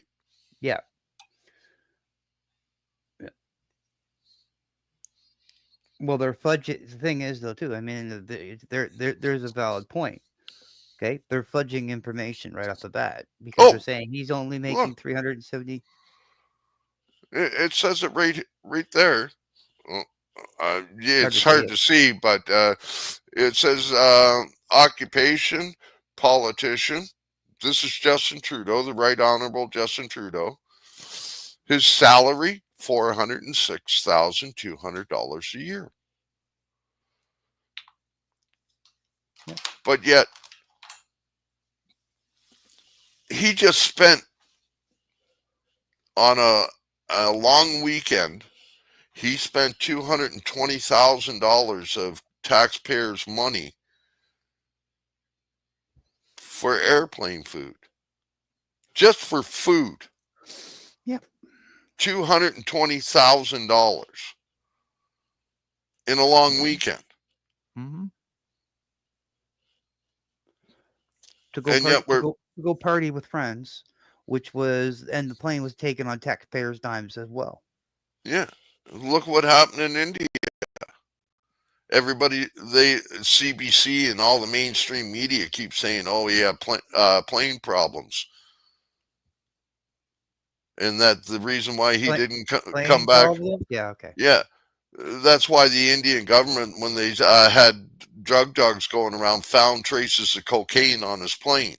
That's why they had to bring another plane. Exactly. And that was our Canadian plane. The Prime Minister's plane. This is the one that they found drugs on. Yes, The one that we own as people right. of Canada. And then what they just do? There's Justin Trudeau keeps saying, "Oh, we got to got to keep businesses in Canada. We lost so much, blah blah blah." But what did he do when it came to getting new planes for the a new plane for the prime minister? Well, Do you think it went to Bombardier here in Canada? no. No, it went to Boeing in the States where all the States. DEI hires are, and Yeah. the plane doors are falling off, and people are getting killed and stuff like that. They're all under investigation right now. Boeing. Well, maybe if he bought that, did he bought the Boeing? He bought the new one as a Boeing, didn't he? He replaced it with a Boeing, the one that we Not have. yet. It's being built. Oh, it's beat. There was a big controversy about it this year about who gets a contract, and everybody said, all the politicians on the, at least the conservative side, and that said that it should go to Bombardier, a Canadian company that builds these things. Right. Bombardier is a great company. Can Am is Bombardier. Yeah. Same company. Those quad runners and that. Bombardier's the ones who make the subway cars. They're the ones who made the street cars or the C train for Calgary. They're the ones who made the Sky Train for BC. They make the subway cars for Montreal. They make airplanes. But yet, a Canadian company is not good enough to build a plane for Canada, but yet they'll take a company that their planes are literally falling out of the air. Well, I mean, I would say it this way. If the plane's in construction, hopefully we get it. The Boeing one. Hopefully we get it before he uh lose or before he's pulled out of office and then he falls out of the plane. Then we don't got to worry about him. Yeah, but you got to be careful about saying stuff like that, apparently, because you'll get CSIS knocking at your door. All I did is I called him out to a street match, to a street fight. And I even mentioned the fact that he called out Patrick Brazeau, a native politician, to the fight on the Hill. before he became prime minister. Do you remember that? I did basically the same thing, and I get CSIS knocking at my door saying that if I say it again, I go to jail. Bring it on, bitch. I, I'll st- I'll take him on in a street I, match right now. I still call dibs on being the ring announcer. Hey, fuck, trust me. I might be 5 years older than him, but I can guarantee you that I can kick his fucking ass. I believe it. Patrick Patrick Brazil literally gave him that fight, Yeah. but yet he a news reporter stands up to him. What does he do? He hides. When the Canadian people stand up to him, like I keep telling everybody, do you know that that whole trucker convoy could have been over in one day? One day, that Yeah. trucker convoy could have been over. All he had to do was come out and take the stage and talk to the people. But what did he do? He hid in his cottage, and then he hid in Tofino, and then he said that he had COVID, and then he was calling um, us all a fringe minority and that we're misogynistic and racist and all this stuff. You call him Hmm. misogynistic and racist, and what happens? You can go to jail for that because that's mis and disinformation, Yeah. according to them. And I got something for And their. and I mean, I could say from being, again, like as we both know, I was there, boots on the ground, Yes. and I can say from being boots on the ground, I didn't see any misogynistic. I didn't see any terror. Well, okay, I did see some terrorist activity, but I mean, the terrorist activity I did see was mainly people that were planted in there. What? But what real terrorist things did you see? They keep Well, bringing up. They keep bringing up the fact that there was a Nazi flag outside. What did it say at the bottom of that Nazi flag? It was written right on it, but the mainstream media won't show it. What did it but say? I don't It said, remember. "Not in my country," is Yeah, exactly what it said. And but to make a point, and I've done a lot of research on this Nazi flag guy. mm, He he was at the Chateau Laurier. Okay, he was walking yeah, up th- that side of the canal. yeah, Okay, the person who took the picture was on Parliament Hill mm, and was, oh wait for it, Justin Trudeau's personal photographer. right. And again, it didn't show the full flag because right on the full flag, we can go back and we can look at Daisy Media. We can look at a whole bunch of them that actually captured it. I remember doing a live stream one day, and if I'm not mistaken, it was Epic that was out there that caught the RCMP using facial recognition, which is illegal in Canada. Mm-hmm. But they were doing it. Yeah. And literally, the video is still up on my channel. Yep. Yeah. They were. It was out at It was right downtown, right by the F. Chateau Laurier. Yeah. It was the one day that he was down there. Yeah. Now, And you know what? The funniest thing is, yeah, I look back at some of that. I look back at some of that a piece of that footage, yeah, and I'm literally walking right by him. yeah. Neither one, and I'm talking, and I'm talking, and he did. Neither one of us clicked in who we were at all. But I mean, you have to remember though too. You look at how many people were there. You know, Tens of thousands. millions. It was almost. It was every weekend. It was getting higher. Yes. Yeah, I remember that. And for 3 weeks, like, man, we covered a lot. Like, I was doing live streams galore during that time. Yeah, And I was doing quick videos and everything, what yeah, was going on. yeah. Um, And I mean, some like of a them. again, like I had said to you before we went live, I said, it's I almost wish I had actually had an actual cell phone at the time with a data plan, because we would have been covering probably a lot more and Right. probably gotten things that people didn't get. You have a data plan now? Yeah, that's why I go live well, you know I go live. You're always in my lives when I come up live, which is great that you're I there. I try every time I see you. Yeah, yeah, Um, I I think I've even mentioned you in a couple of my videos that I've done on the yep, side with not even anything to do with any of your videos or that, but I just mentioned you in some of my videos. yeah, Like, yeah, there was, again, I'm not trying to bring anything up but yeah, there was some shit that went on before. We were all listening to the wrong people, and we should hmm, have just listened to what we wanted to do and not what other people wanted us to do. yeah. And I guarantee you the sidekicks would still be going, Oh, we'd probably be up there with Mr. Sunshine Baby, the pleb. right? You know, like we would be up there, like very big. Mm. You know, Like this year, actually, I just passed on the 19th of November, 5 years on YouTube as the Ashamed Canadian.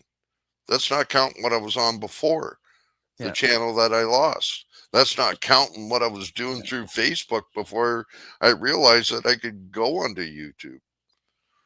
yeah, So, yeah. you know, I've been, a Well, lot of, I just passed. I just passed recently.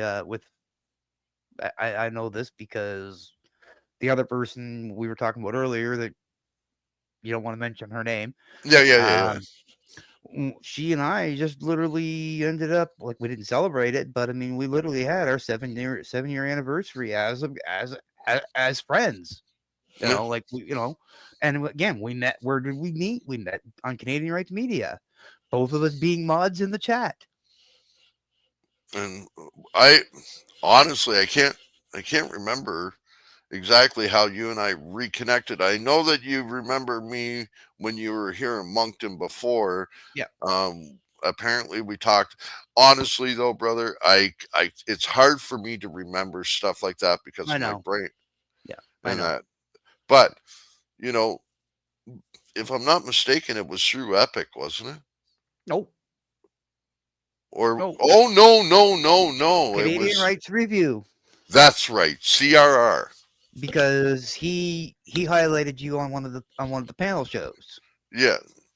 about. And who was it that what what YouTuber was it that said that they started a YouTube channel because of me?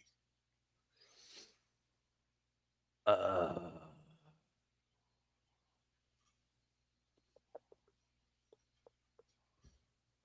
I know that there was somebody out there. I remember you telling me that's this YouTuber decided that he seen my video of me getting arrested, so he started his own YouTube. I'm trying to remember who that was now. Oh fuck! I think I know who it was, and they ended up shutting their channel down. Who you think? I can't remember their name right now for the life of Yeah. me, and I can't get into my old channel, or I'd pull up their name. Probably have them on my channel, so I could Yeah, look, with my subs. I could probably see who it was. If I have to go through like a, a list like that long. so, if I'm not mistaken, they were from Kitchener or something like that. Kitchener audits, No, it had to do with something to do with Ontario something. It wasn't Ontario audits. Ontario Cop Watch. No, No, he did. Was it Cambridge or Kitchener? He did like a couple of videos, yeah, got scared, and never went back to it. and I'll say it this way: from being somebody, I mean, like, if people look at my channel and they're like, oh well, he says he's an auditor. Yeah, I am. I am an auditor. I'm not. Well, I'm more than an auditor. Re- Okay, I'm more than an auditor. But I mean, the thing is, yeah, I still say I wear that badge. I yeah, earn that badge. I have that badge. It's on my chest, the same as any other badge I've earned. hmm Going back to the old Boy Scout thing, you earn all your badges. Right? Sew them I on, get another one. I've only ever done well. I've done more than I mean, I do a lot of stuff with cops, and I Yeah, mean, there's a lot of most of my videos have something to do with cops. yeah, There's cops usually involved in most of my videos, but that's because the fact is usually 95% of the time, if I'm rolling my camera, the cops are already there and they start doing their shit. mm. You know, but yeah, no, like I mean, granted, like, I mean, I can remember. I still remember my first audit with the cops. You know, my give me hometown of Amherst, Nova Scotia cops. 1 minute. I'll be right Yep. back. Okay. Yep. This is where music. This is where having a quick something video or music would be great for him, so he can put it up. Kill a little bit, a couple seconds while he runs to the bathroom, or go let the dog out, whatever. The cat, the dog. I don't know. Maybe he's got the cat in. I don't know. And I'm used to doing this, people, because I've been doing this since Canadian Rights Media Day. I'll be right back. Uh, and then you're left by the panel by yourself, having to talk. But there's nobody well, I don't know if there's anybody watching. Like, I'm looking at YouTube. I don't know. Let me see. We have anybody watching? That's the $1,000,000 question. One, me. One person watching, me.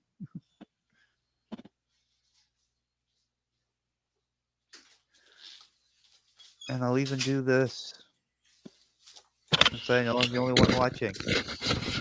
All right, brother. I'm back. I'll be on camera here in a second, but we can still talk. Well, I I just just been talking, killing time. You know, I I need to I, roll a smoke here. I was just saying here, Nick. I was just saying here. I said, "Geez, this isn't anything new for me. This happened to me on CRM. This happened to me on Epic. Well, hold on, I'll be right back. All right. What?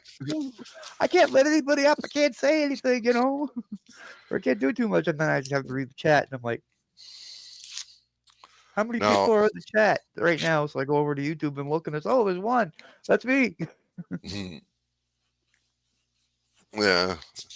I tried. The notification was out there, and I'd mentioned it in House of Canada's chat that I was doing this live stream today, and Yeah. then there's one guy, and everybody knows, like even Jasper knows. Like I'll record uh, the House of Canada, the House Mm-hmm. of Commons through the House of Canada Yeah. with him down in the corner.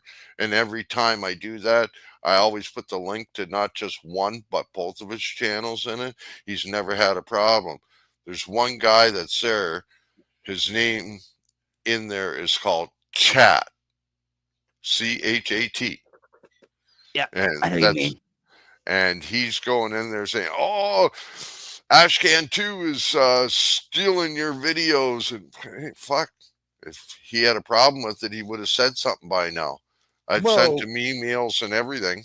I told him, and under free use, I'm allowed to do it as long as I mention Mm-hmm. him. And he, not one fucking complaint, no strikes, no nothing. Yeah. No. And Well, that's the thing. but do you know who that chat guy is? I probably know him. Oh yeah, you do. Well, I don't know if you know him personally, but you know him through me. We've been, Uh, would I probably do. we were talking about him earlier. Oh, Toothless. Yes, And I that's and and I one of his sock accounts. and the thing is, oh gee, if I want to talk, yeah, if I want to talk, I have no teeth on the top of my mouth. I have Hey, dentures. I just had to rip a tooth out of my face there the other day. I only have two teeth on the bottom now. I keep Yeah. when I fall, my tooth get loose, and I can't get a dentist here, even though I have dental coverage. And for dentures, I still can't get in because there's so many other people that are taking the spots. Yeah. So I can't get in time. And what do? I just rip. I can go into my drawer right now and pull out two teeth that I pulled out just since I lived in this place since May. Mm-hmm. 6 months, I pulled two teeth out of my face. Yeah.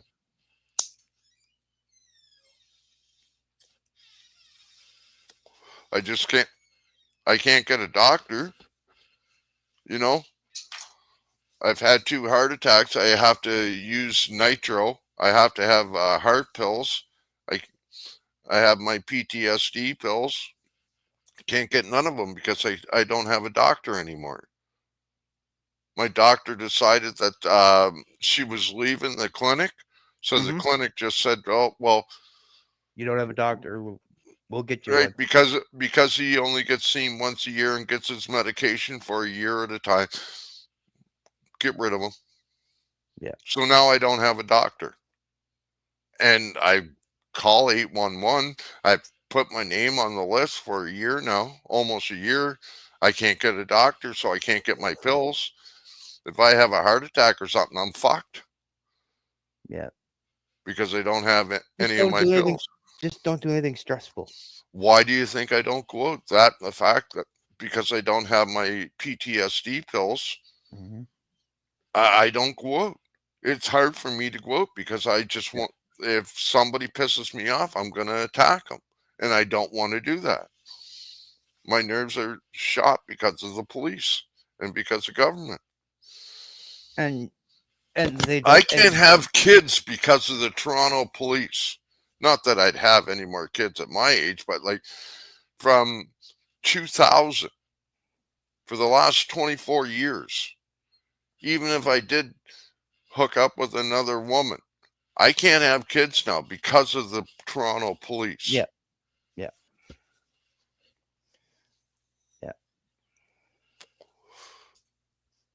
And Yeah. well, I'm not going to be like my brother and, you know, a fucking Well, I mean, you can't physically. cocksucker. You can't physically. I mean, you're. I mean, you can't physically have kids, but I mean, if you were to marry if you were to meet up a lovely lady who had kids, you could. That's different, yes. You'd be raising. You'd have kids to raise, but not. They're not your. They're not yours. Right.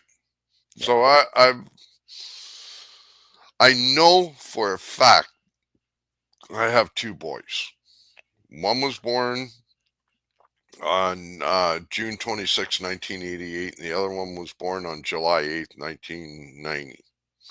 I have a granddaughter that was born on June 19th, 2006. She's 18 now.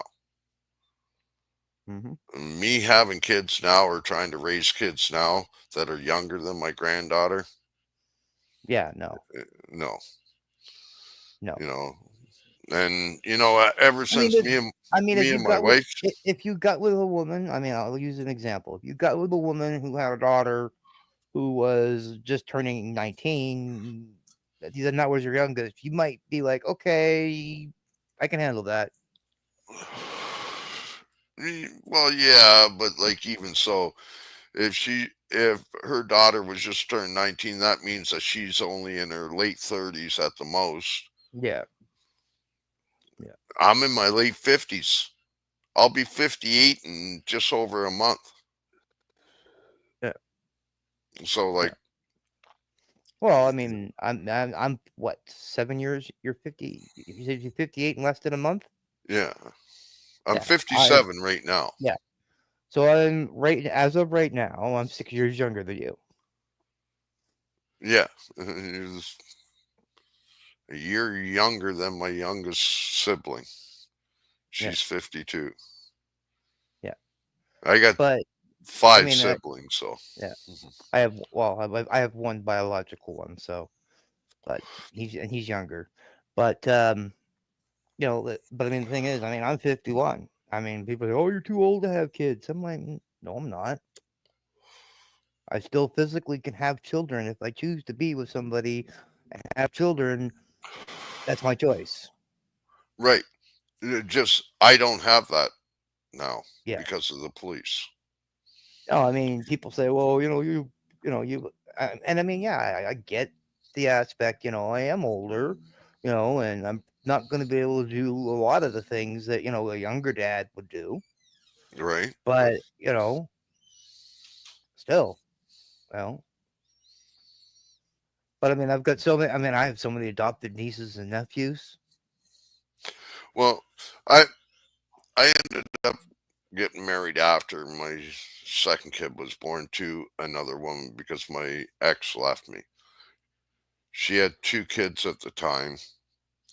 Her and I had some problems here and there, but then we ended up getting married and she ended up with three kids. Now, for the longest time, she told me that the youngest was not mine, that was belonged to somebody else. And I took her word for it. I'm still kind of iffy, but when her and I broke up this time and when she left me just before I had my heart attack and my first heart attack in 2014, um, she had told me that her youngest daughter was actually mine, and the reason why she gave her up to Children's Aid was because of me. She didn't want me to get her because she knew that if that child was mine, that I'd get her. She knew that outright. Hmm. So she put on the birth certificate father unknown. Now Yeah. I'm still trying to track her down,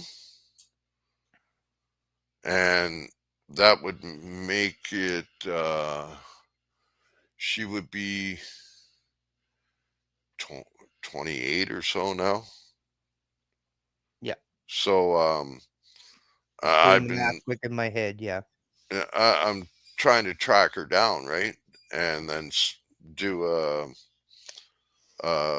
DNA test because if she's mine, I swear to God, I'm going after my ex-wife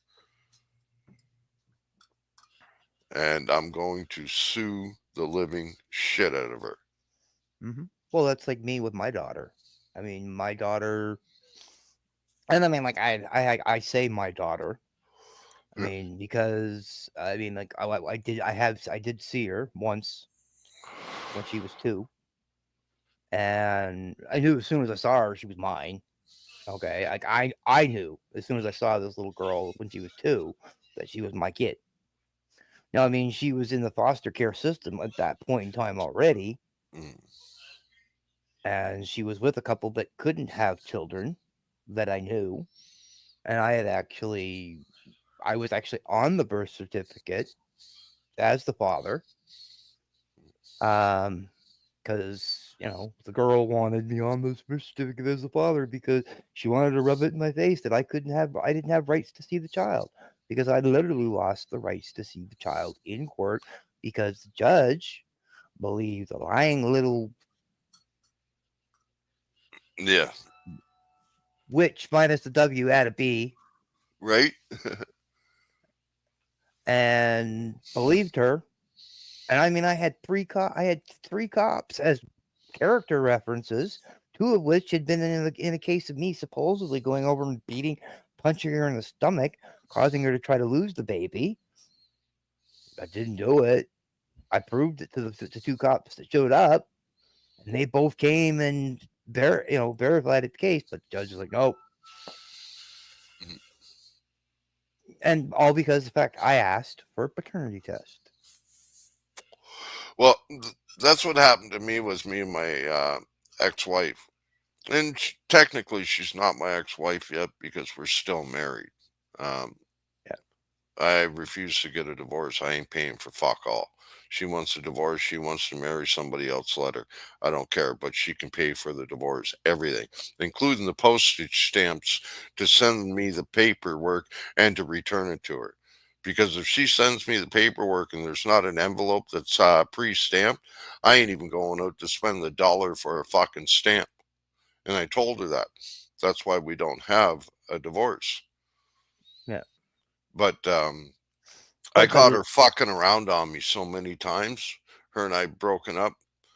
Mm-hmm. We were living in Sarnia at the time, and I caught her fucking the neighbor a couple of doors down, a guy by the name of Rainey, and she was fucking him, and I literally caught her. And then because I caught her, she decided that she was going to go all fucking mental. She gave up her kids to Children's Aid and said that I wasn't allowed to see any of them because they're her kids, right? Even though we're married, they're her kids. Mm-hmm. Yep. And because she put down that the youngest one, she didn't know who the father was, the youngest one got adopted out. The the middle one went to she just gave her up and gave him to the father, Mm-hmm. which you know I still talk to that guy. Quite good friends actually. Yeah. You know, we talk all the time. It's been a few months since I talked to him, but like I talk to him all the time. See how um, his little girl is, even though she's what 30 now or something. But like I, Mm-hmm. she just up and just gave him to Children's Aid and said that I wasn't allowed to even visit them. And then next thing you know, the youngest one gets adopted out, the middle one goes to the father, and the oldest one just got sent to foster care. She didn't care, but she blamed me for it because I left her for fucking around on me. And what did I do? I ended up taking her ass back again. And then we came down here. I back in 2011, her and I got back together. In 2014, she left my ass again because I Yep. told her either something's got to change. I'm working. I I used to work at the auto auction when her and I moved back down here to Moncton. Um, in St. Catharines, I had an ice cream company called Mr. Frosty's. Remember Dickie D?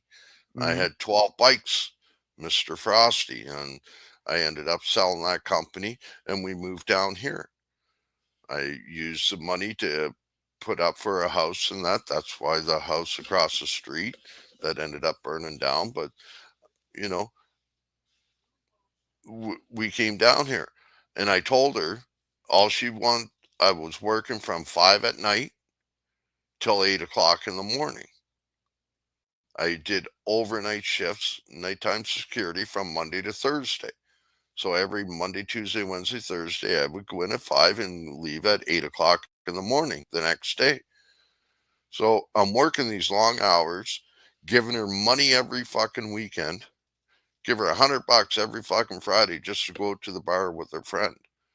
Little did I know that she was going to the bar, picking up her friends, and she knows that I don't like people drinking around me. And so she would stay at her friend's house for the night. Well, she was bringing guys home to our friend's house, and she was fucking them there. And I said, "Listen, something." And I didn't find this out until afterwards, but I should. I told her, I said, something's got to change. Either, I got to come home, I got to cook my own meals, I got to clean off the bed, I got to do my own laundry, I got to clean the dishes, I got to clean the house while she sits on Facebook all day. And I said, something's got to change. Either this has got to change or one of us are going. What'd she do? She grabbed her jacket and her purse and she left. The next morning, before I went to work, she showed up with her boyfriend in the Kodiak RCMP to get everything with her new boyfriend. Yeah. Yeah. And so, like I said, fuck it, I give up. You know, yeah, I probably could have had 100 different women since then. I don't want them. Don't get me wrong. I love to get my dick sucked every once in a while or get fucked, but like, why go through all the problems of having a fucking all you're doing is paying for it. All you're doing is getting a legalized whore, Yeah. especially if you're still married, because that's basically what it is. All you're doing is getting yourself a whore. Yeah. And after 2014, that's when I said, fuck it. I'm going to use my own faith. I'm not a very religious person. I have my own faith. Um, certain things I believe in, whatever. I don't believe in organized religion. So because of that, I just said, screw it.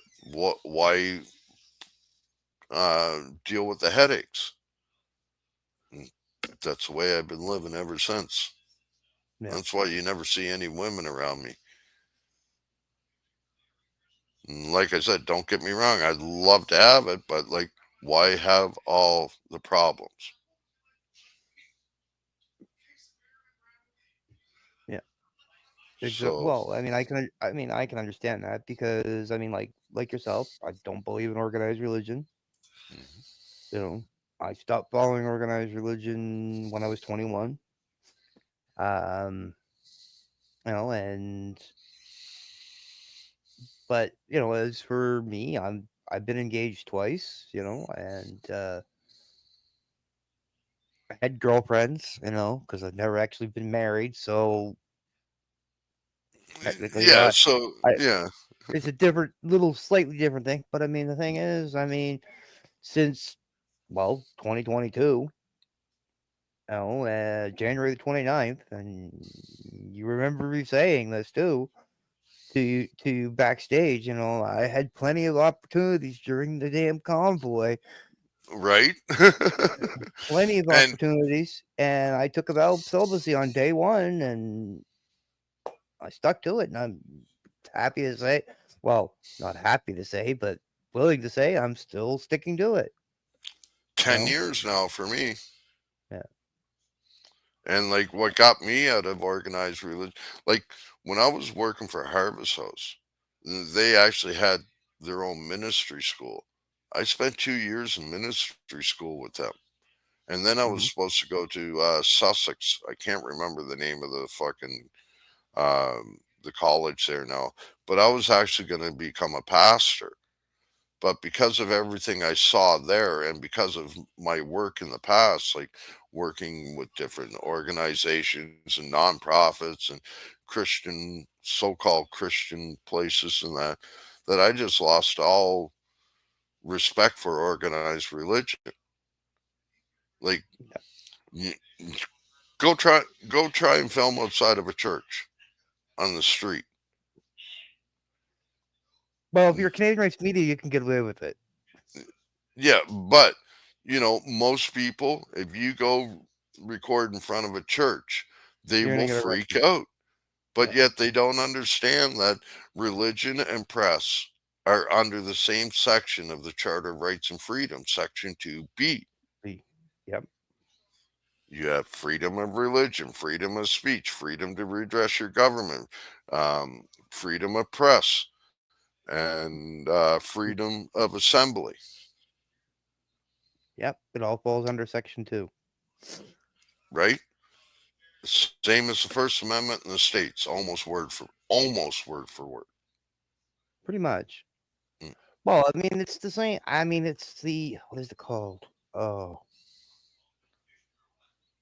there's a particular name, and they're all like there's a particular document, and they're all based off of the Magna Carta. Ringing a bell? I think it's what. Well, actually, it came from what used to be called in our Constitution the Bill of Rights, Yes. and then it was amended.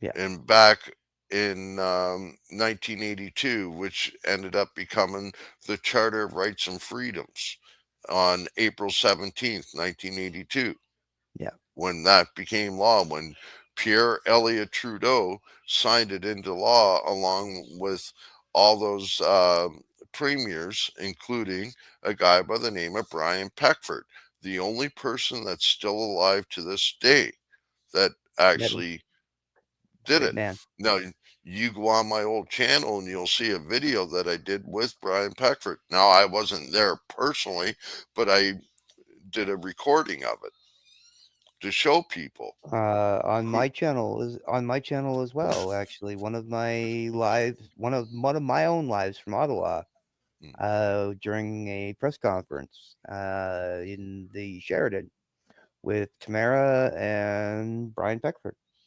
yes. Yeah. Yeah. Yeah, I So did the one that it was in the Okanagan, BC, yeah, the one that he spoke at. And that's the one that I did the recording. I think it was the Okanagan, or was it Vancouver? One of the two. Anyways, it was in BC that he was speaking at when I did a live recording of it. And then I posted it on my channel. To this day, it's still there. yeah. And I keep telling people, you don't believe me about the Charter of Rights and Freedoms, go back and look at my videos and look for the video specifically named Brian Peckford. Listen to it. Just listen to what he's got to say. And then you tell me if I'm wrong, because he was one of the ones that helped write it. Yeah. Just like Well, I was one of the ones that helped write the new Privacy Act laws. We did that because of a woman that in Toronto. I was working at a drop-in center at the corner of Sherbourne and Dundas called the Friendship Center, right behind. It was part of the All Saints Church, right on the corner, and the back part was a hall, which was the Friendship Center, and I was working there at the time. And a woman came there to get away from her ex-husband, and back then, if you called a drop-in center or shelter, that they'd say, is so and so there? And then you'd, hey, is so and so here? You got a phone call, and you put the phone up, and they would come up, right? Well, what happened was that happened, and before mhm, she could get to the phone, the guy hung up, and as we were bringing her out to a cab to get her into a cab to send her to a woman's shelter, the guy showed up and right on the front steps as we were walking out, come right out, pulled out a gun and shot her right in the fucking head, right in front of us. I had to wipe the blood off my face. To this day, I still deal with shit like that. And that was the main reason why that we went and fought so hard to get mhm, the Privacy Act changed in Canada. But, mhm. I know nothing.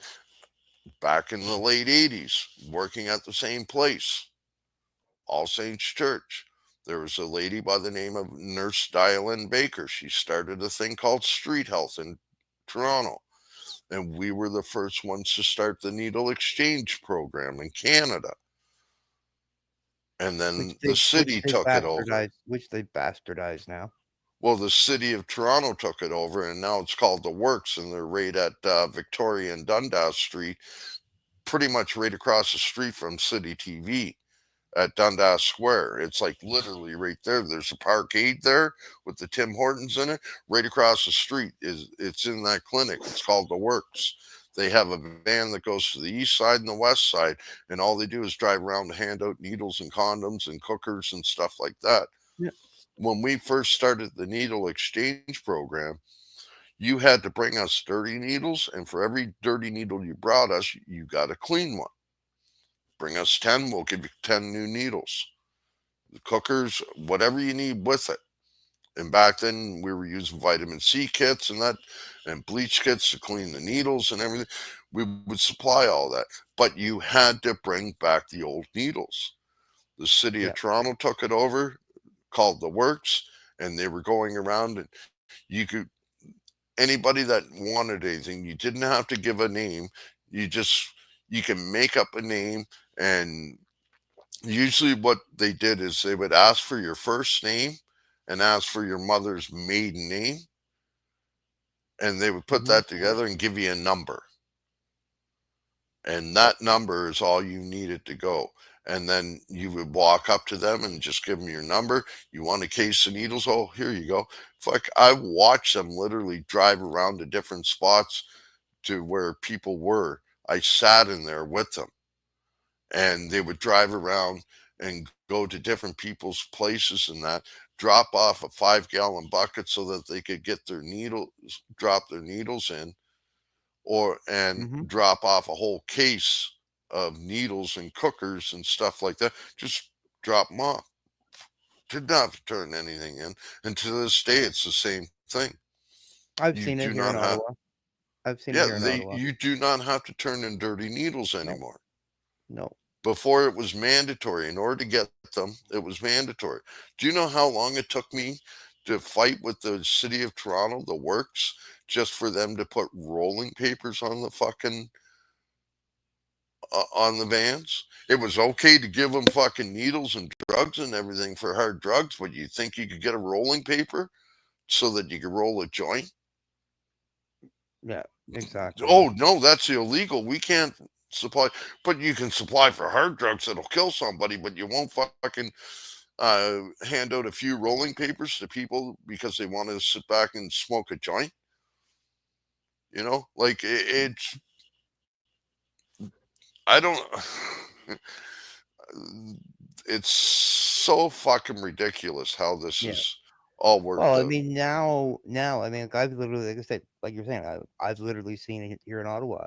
The groups going around and that do the free, free thing, and I'm like you said, they get a cooker, they get their needles, they get the elastic to put around their arm, they get a nice little case to put it all in. They get rolling papers, you know, as well. Not, they don't get a big pack of rolling papers, but like 50 rolling papers. And they get an Narcan, and they get an Narcan kit. You know how much an Arcan kit is?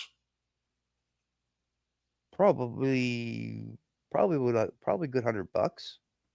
Close, $60, and they Yeah, hand them out like fucking candy. candy. Yeah. But when it came to the works, like I literally said, I will go out and buy a case of papers, rolling papers, if you guys will give them up. I don't want you to give them a whole pack or even a half pack.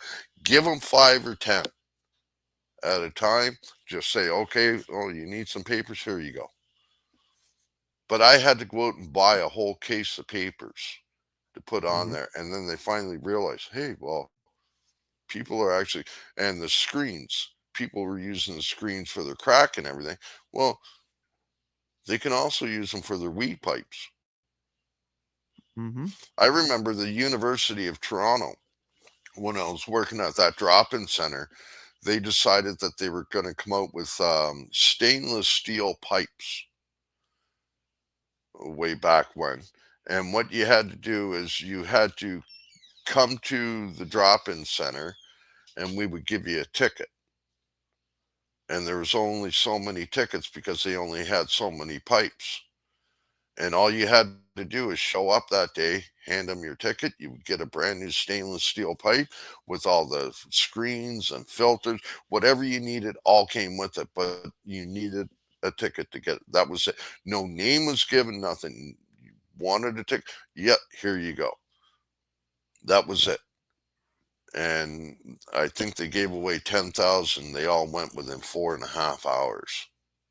Oh, I believe it. In, well, we're talking Sherborne Dundas in downtown Toronto. Yeah, I believe it. And Knowing Toronto, I mean, I've never been to Toronto. Well, I can't say I've never been to Toronto. I've been through Toronto. Um, fuck, but I I've never lived in, actually.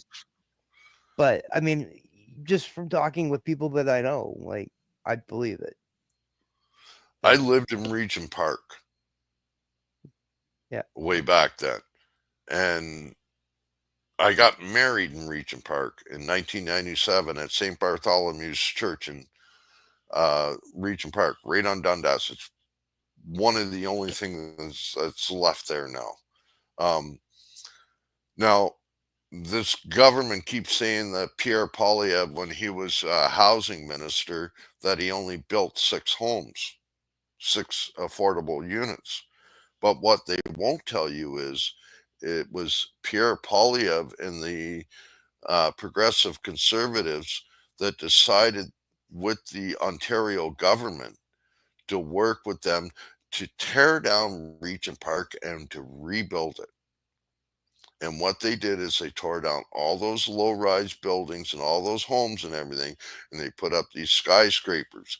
Now you could be spending $2,200 a month for a one-bedroom apartment, and your next door neighbor could be subsidized housing, and they're only paying 280.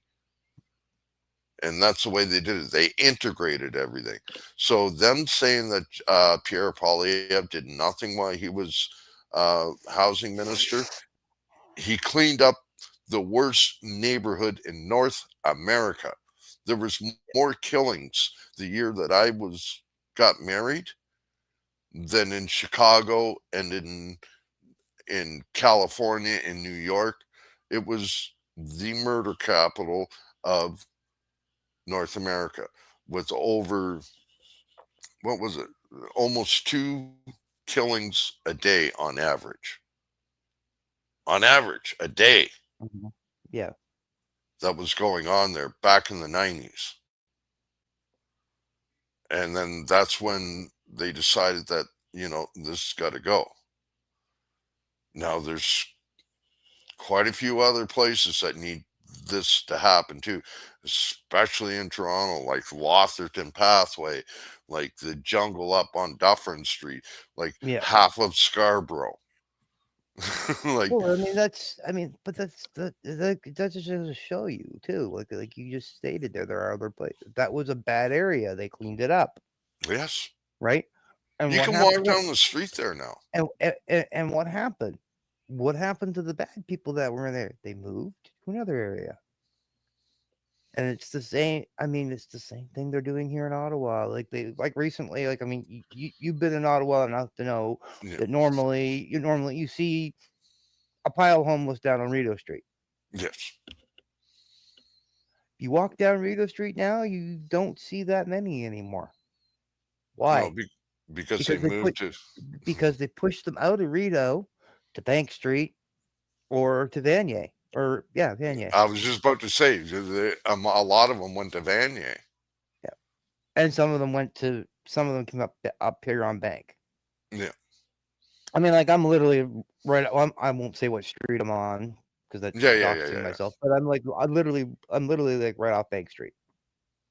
Like literally, I yeah, can walk up my door. I'm on Bank Street. yeah. I used to So live down in that area.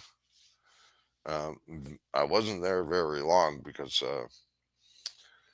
I got arrested for possession of 132 grams of pot and over $1,800 in cash, and that was in 2010, and that's when they were doing the big drug bust, and I was the mhm, biggest one that they ever busted. yeah. To this day, I still can't go to court. Every time I go there to go to court, I get chased out. Look at the last time I went through Ontario coming back here. I made it as far as Toronto, and I Hmm. had a cop recognize me, grab a hold of me in Union Station, throw me into a bathroom, put a gun in my fucking mouth, and told me that if I don't get the fuck out of Ontario, that I'll wind up in the fucking river. I took that to heart, and that's why I left Ontario. Hmm. And I ran, like literally ran. I got on the train, and actually it was a megabus. I took the megabus from Union Station to Montreal, and then got on the train in Montreal to go to. I could only go as far as Bathurst because that's all the money I had, and I was in Bathurst for about 3 weeks, and then Yeah. came back To to Moncton. Moncton.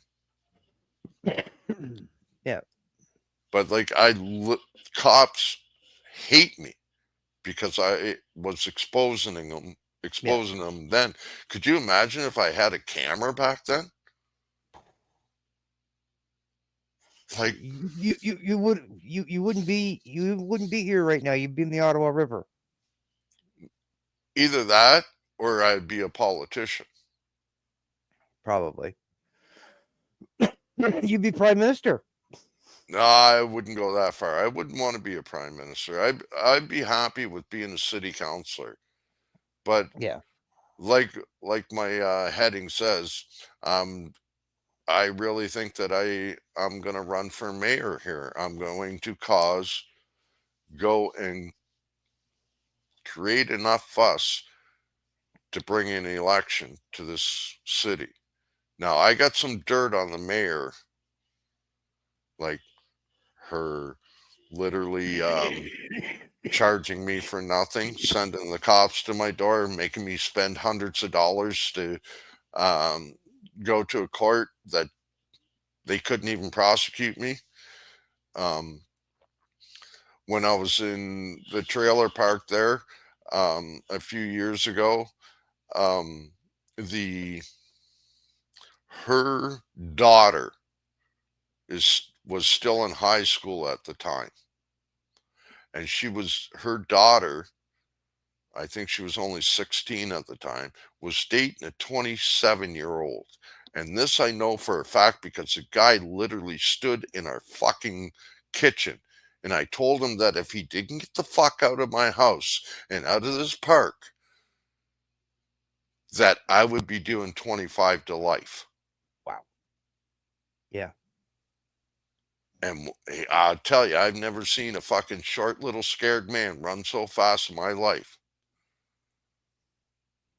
Mm-hmm. And he's bragging that his girlfriend is only 16 and she's still in high school. And he's Yeah. 27. Yeah. Go figure, eh? And the mayor knew about it. According to him, he was allowed to go over to the mayor's house and everything to pick her up and, take her out on dates and everything. It was fine with them.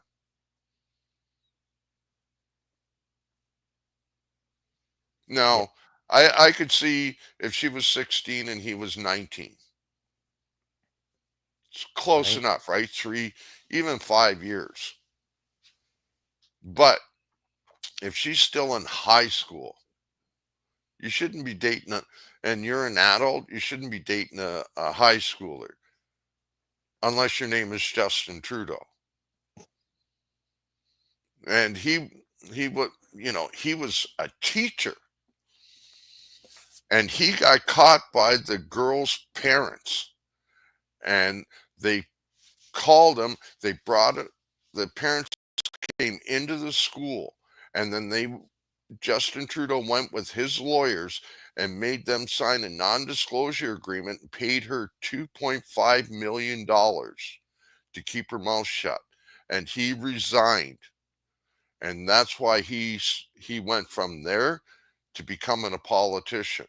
That's why you hear the odd time during question period. Well, why did you leave in the middle of a school year as a drama teacher? It was me that got that picture. I went and talked with the school, West Point Academy in Vancouver, and got that picture of that little girl with the ringlet hair and everything, with him Mm-hmm. sitting there. And everybody kept saying, no, that's Sophie, that's Sophie. Sophie didn't have that kind of hair, for one, and she wasn't that young. And when No. Justin Trudeau met her, it was after he left the school, and Sophie at the time was working for Bell Media in Montreal, which is a division of CTV. And Mm-hmm. then what happened? They ended up getting together. And who was part of their cabinet? Gee, what happened to Canada AM? Got taken off the air. They Mm-hmm. shut it down because Seamus O'Regan and Marcy Ian, the two anchors, up until a few months ago, they were both in there. Marcy Ian is still there as a politician. Seamus O'Regan left because of all the bullshit, but he was Yep. a liberal for what his was veterans or something, had to do with veterans, I believe, and seniors. He was a minister there. He's not even in government anymore. He like literally quit. And then Yeah. what did they do? They hired people from Rogers. And then when those people, some of those members left cabinet, they went to Rogers. And then what happened? Well, we needed a new person in the states for back and forth with the states. So they hired Tom Clark, which was part of CTV National News. So you wonder why CTV and all these we only have four news stations in Canada. We got CTV, CBC, excuse me, Global, and Rogers, which is CP24 and City News and shit like that. Um, that's it. All the rest are owned by those four corporations. And what does Trudeau do? He gets in bed with one, and he's in bed with all of them now.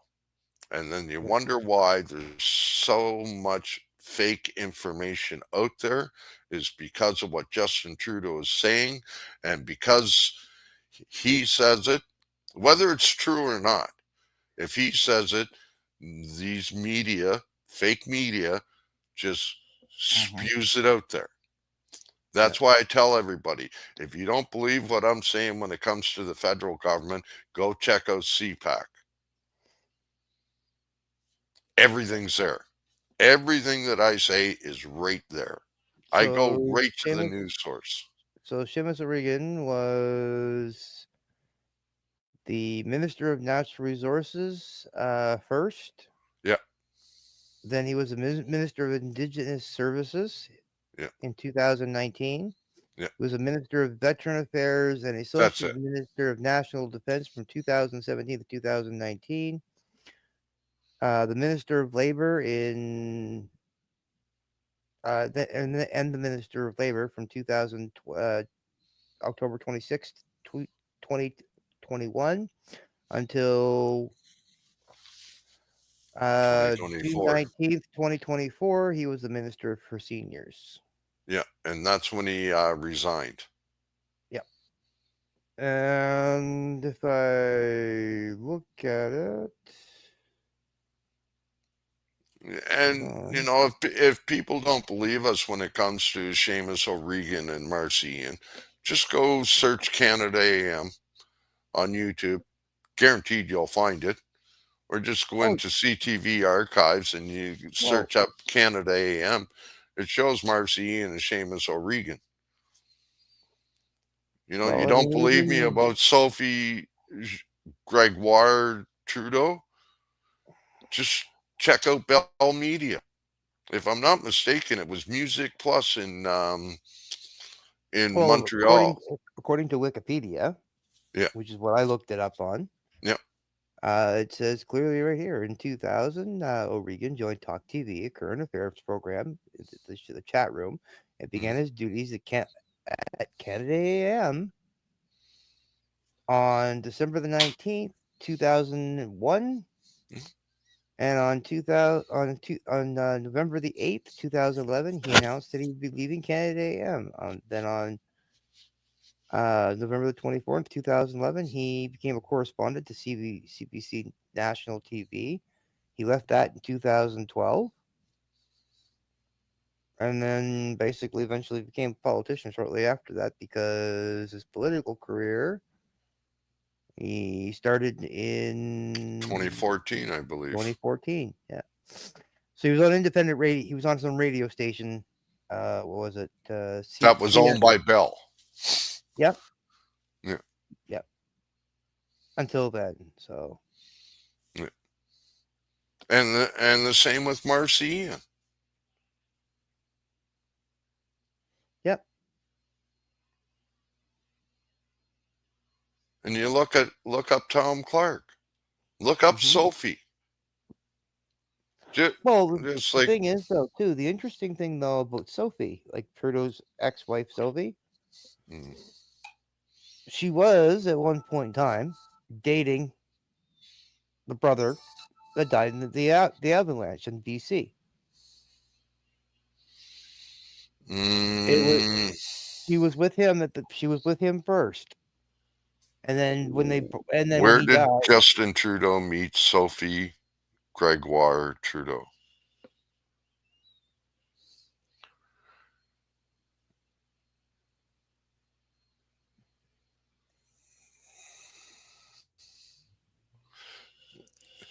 Gregoire was a classmate and childhood friend of the youngest Trudeau's son, Michael. things that make you go, hmm.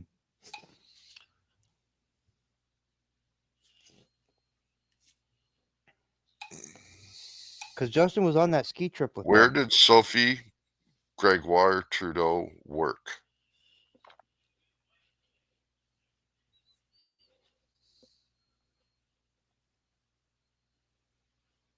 It won't tell me anything.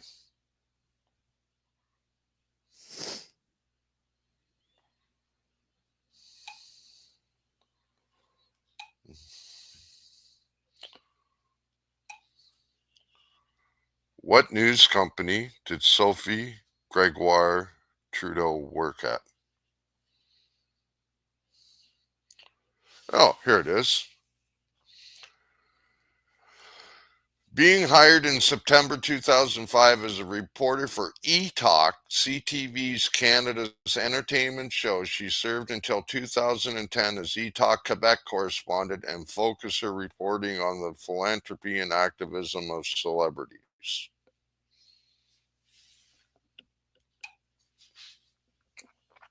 So, Let me like, see. all these people work for fake media,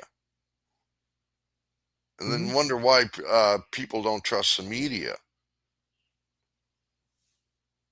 Because when you're getting, like, CTV alone, their head of the news says that they run a $40 million deficit every year, just putting out the news. A deficit. Like they're in the black. Like they owe money every year. $40 million it's costing them. They make no money, they say. Yeah, How can you run a company that makes no money, that gives you a $40 million debt every year? If that was our companies, we'd be out of business in fucking 2 months. But exactly. because it's live stream media, they get taxpayers' money. Um, Look at CBC, for instance. Catherine Tate, millions of dollar bonus. We spend what, half $1 billion, $1.5 billion every year just to keep CBC going, and they get all this fucking money and then they lay off 2/3 of their fucking staff so that all these highwigs like Catherine Tate can get these multi-million-dollar bonuses every year, like she just got again, Hmm. even though it was in committee and that saying that she shouldn't get it and everything. The government still gave him the money and she still took her fucking multi-million-dollar bonus. Yeah. So I'm just rolling the smoke, brother. Yeah, no worries. I'm Uh, just looking to see if he's been replaced yet. who? Seamus. Oh yeah, long ago. It's oh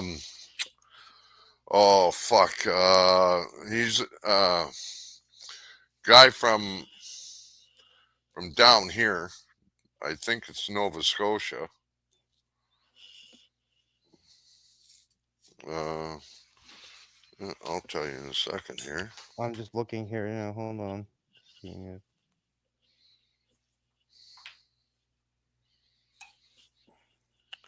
Who replaced Seamus O'Regan as minister?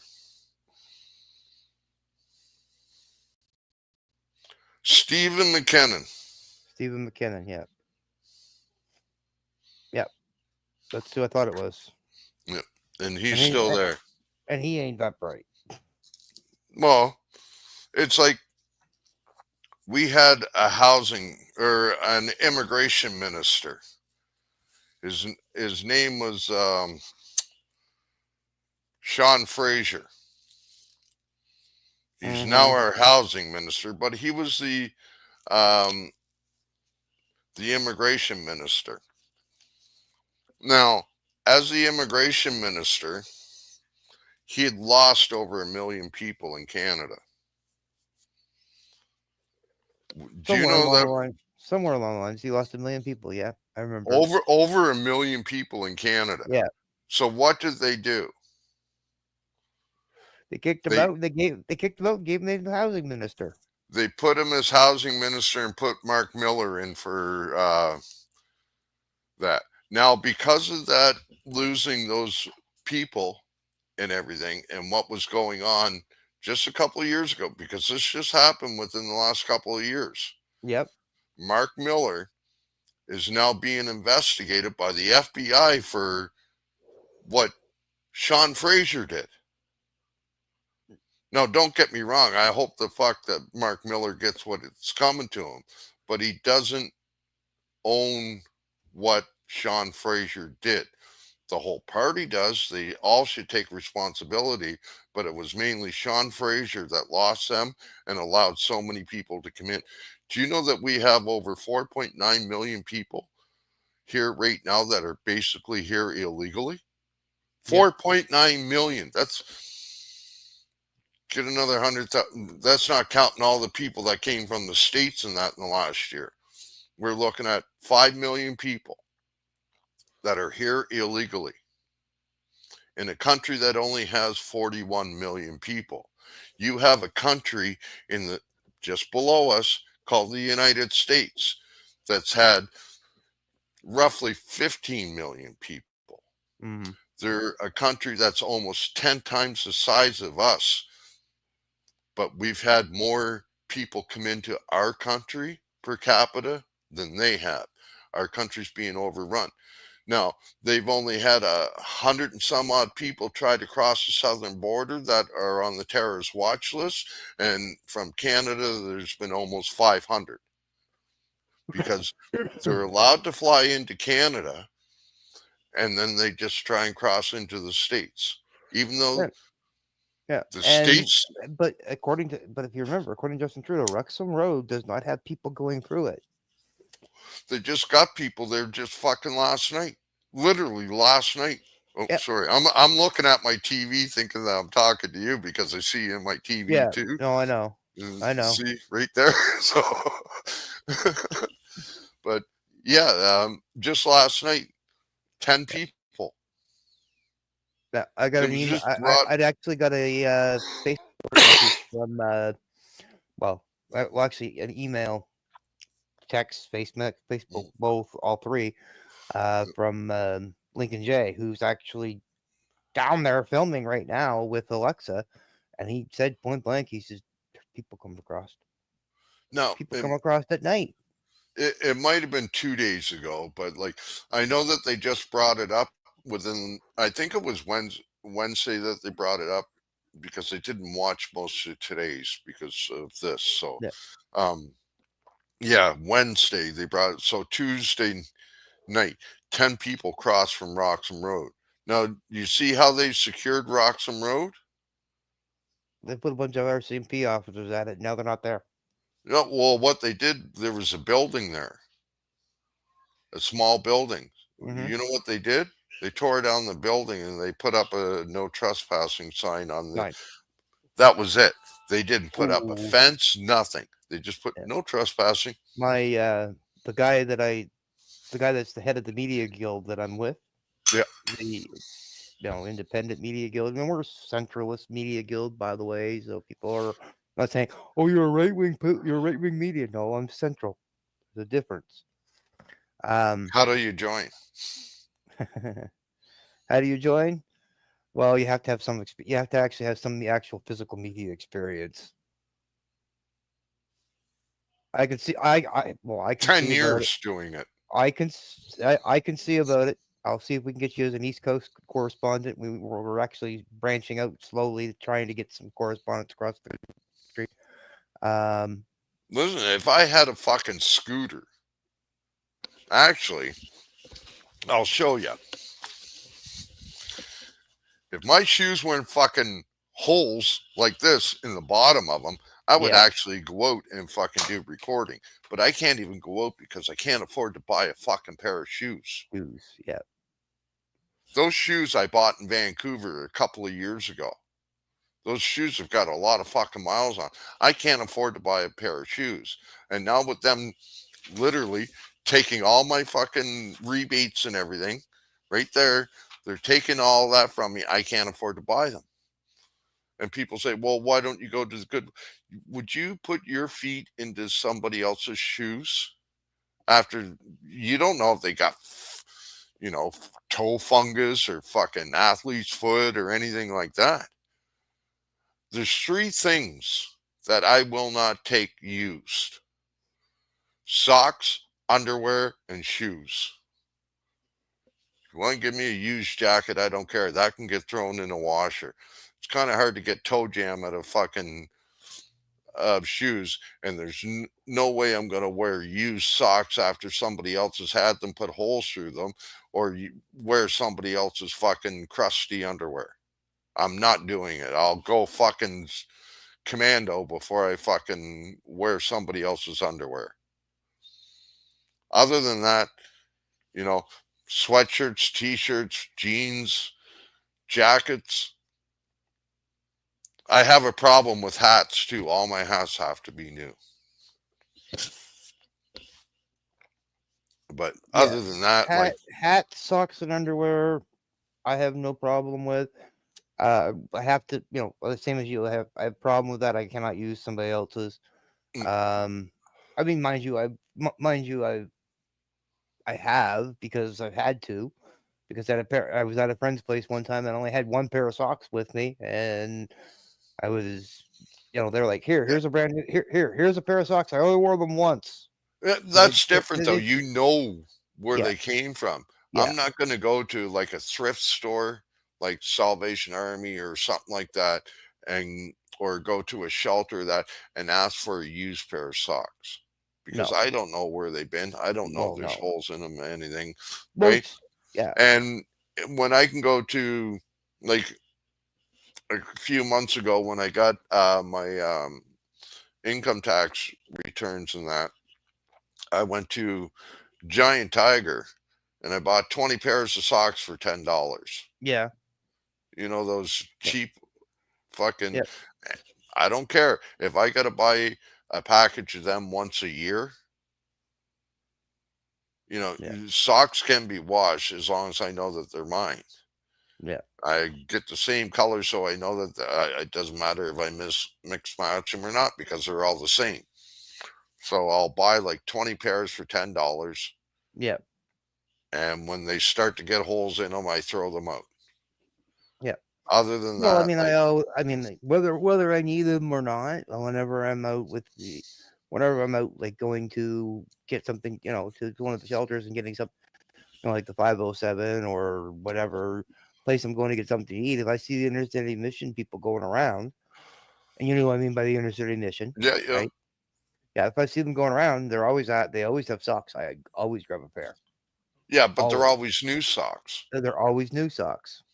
Yes, Yeah, they're not and used. that's like when I was on the streets out in Vancouver for the almost 5 months. I had to use services like that because I couldn't get any help anywhere else. Yeah, But they were always giving me. They always had new socks, new underwear, long yeah, underwear, t-shirts, yeah, and there'd always be new. But like I said, I can't even go out anymore. Like tomorrow, I have to. I mm, have to go out so that I can get my money to pay my rent.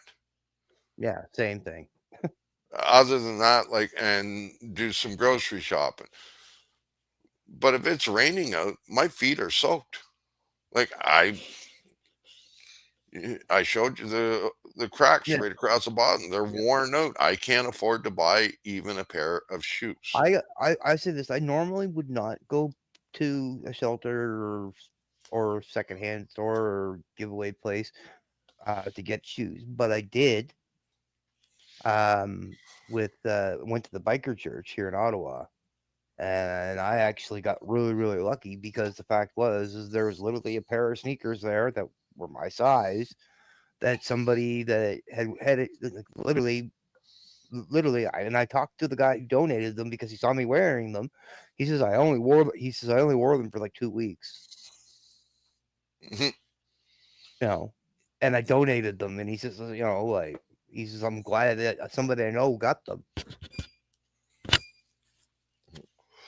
And see Jason Goddett and Myron's live. Oh, I need to go. I forgot to do this earlier, and I should have done it.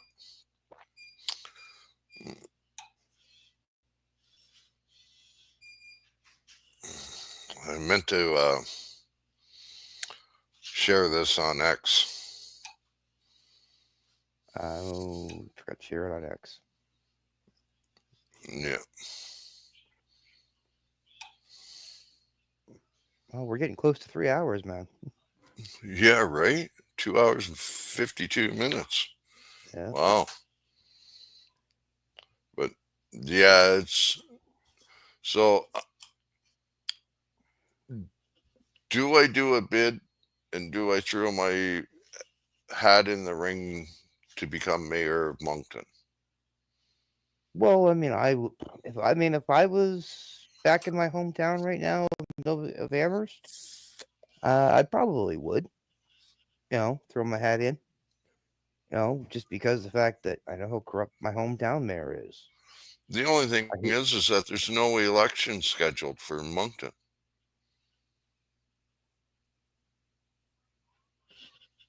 well, when's the next municipal election for Moncton? Let's just look and see here. Go try. I've been looking for it. There's no scheduled election for Moncton.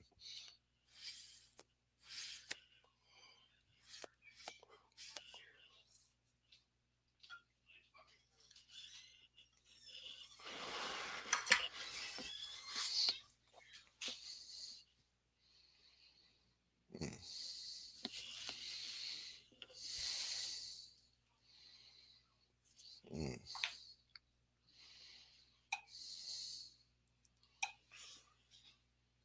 When is the next city election for the mayor of Moncton? Scheduled December the 9th, 2024. There are also two council participate in city council elections. MB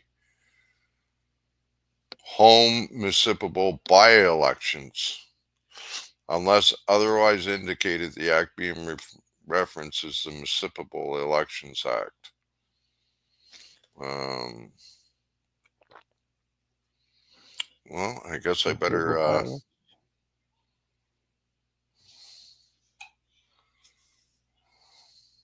Well, I mean, if it's a municipal by-election, that means it's a council seat, right? Hmm, nominations close it. Fuck. You missed it. What's the date today? The 28th. I missed it 28. by four. I missed it by 4 days. Oh no, I missed it by 13 days. November 15th. But The that's nomination closes at 2 p.m. but that's for a council seat.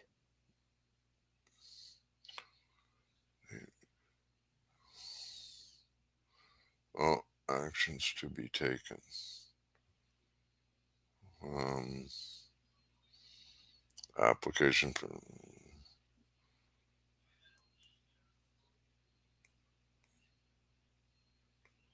election day. Monday, December 9th.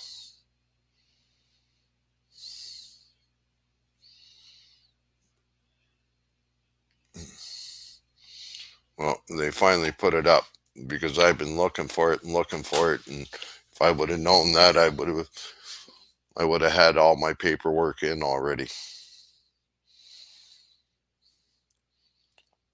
Maybe I'll just run as a disruptor. So the next federal election is the next municipal election. Actual scheduled one is on. It's sometime in 2026. For here? For there, yeah. Yeah. Like that's the full blown election Mm, municipally. yes, so that would be for the mayor and councilors and everything. Yeah, But right now, for the mayor, there's nothing. Not no, until the 2026. yeah. Which gives you well. The thing is, though, by talking about running, that's giving you plenty of time to get your paperwork all in order. You know, get your signatures that you need. Yeah, that wouldn't be hard here. Oh no, I think I need 1,000. yeah.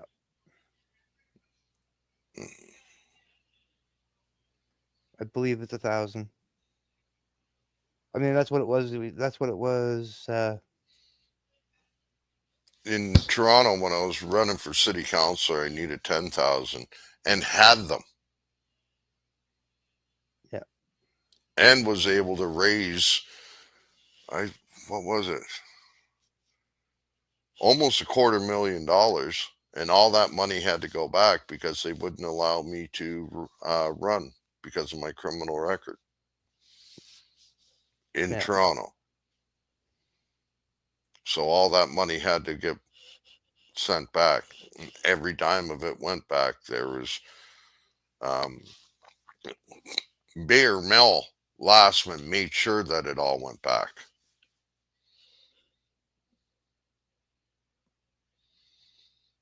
Bad Boys Furniture. Do you know how he started Bad Boys Furniture? how did you start that, boys? For He was using political money.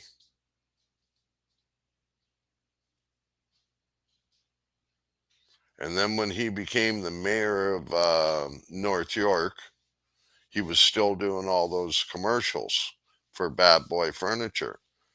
And then he became the mayor of Toronto, and they said that it was a conflict of interest, so they replaced him with a fucking monkey. Remember all those monkey commercials with his son? hmm And then as soon as he got voted out, guess what? Oh, the monkey was replaced by Mel Lastman again. yeah,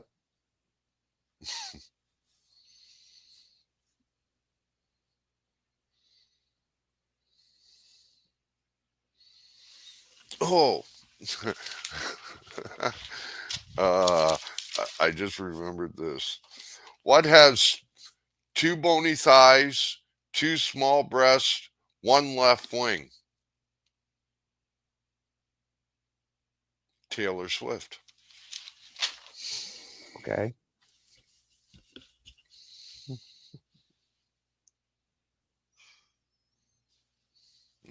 You know the difference between a shower curtain and toilet paper? Taylor Swift. No, but do you know the difference between shower curtain and toilet paper? What's the difference? Well, stay the fuck out of my bathroom if you don't know.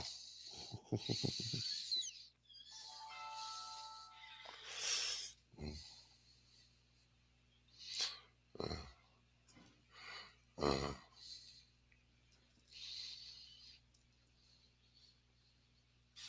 oh, I put this down too. Trudeau should be at a pet store because he is a pussy. Yeah, yeah, exactly.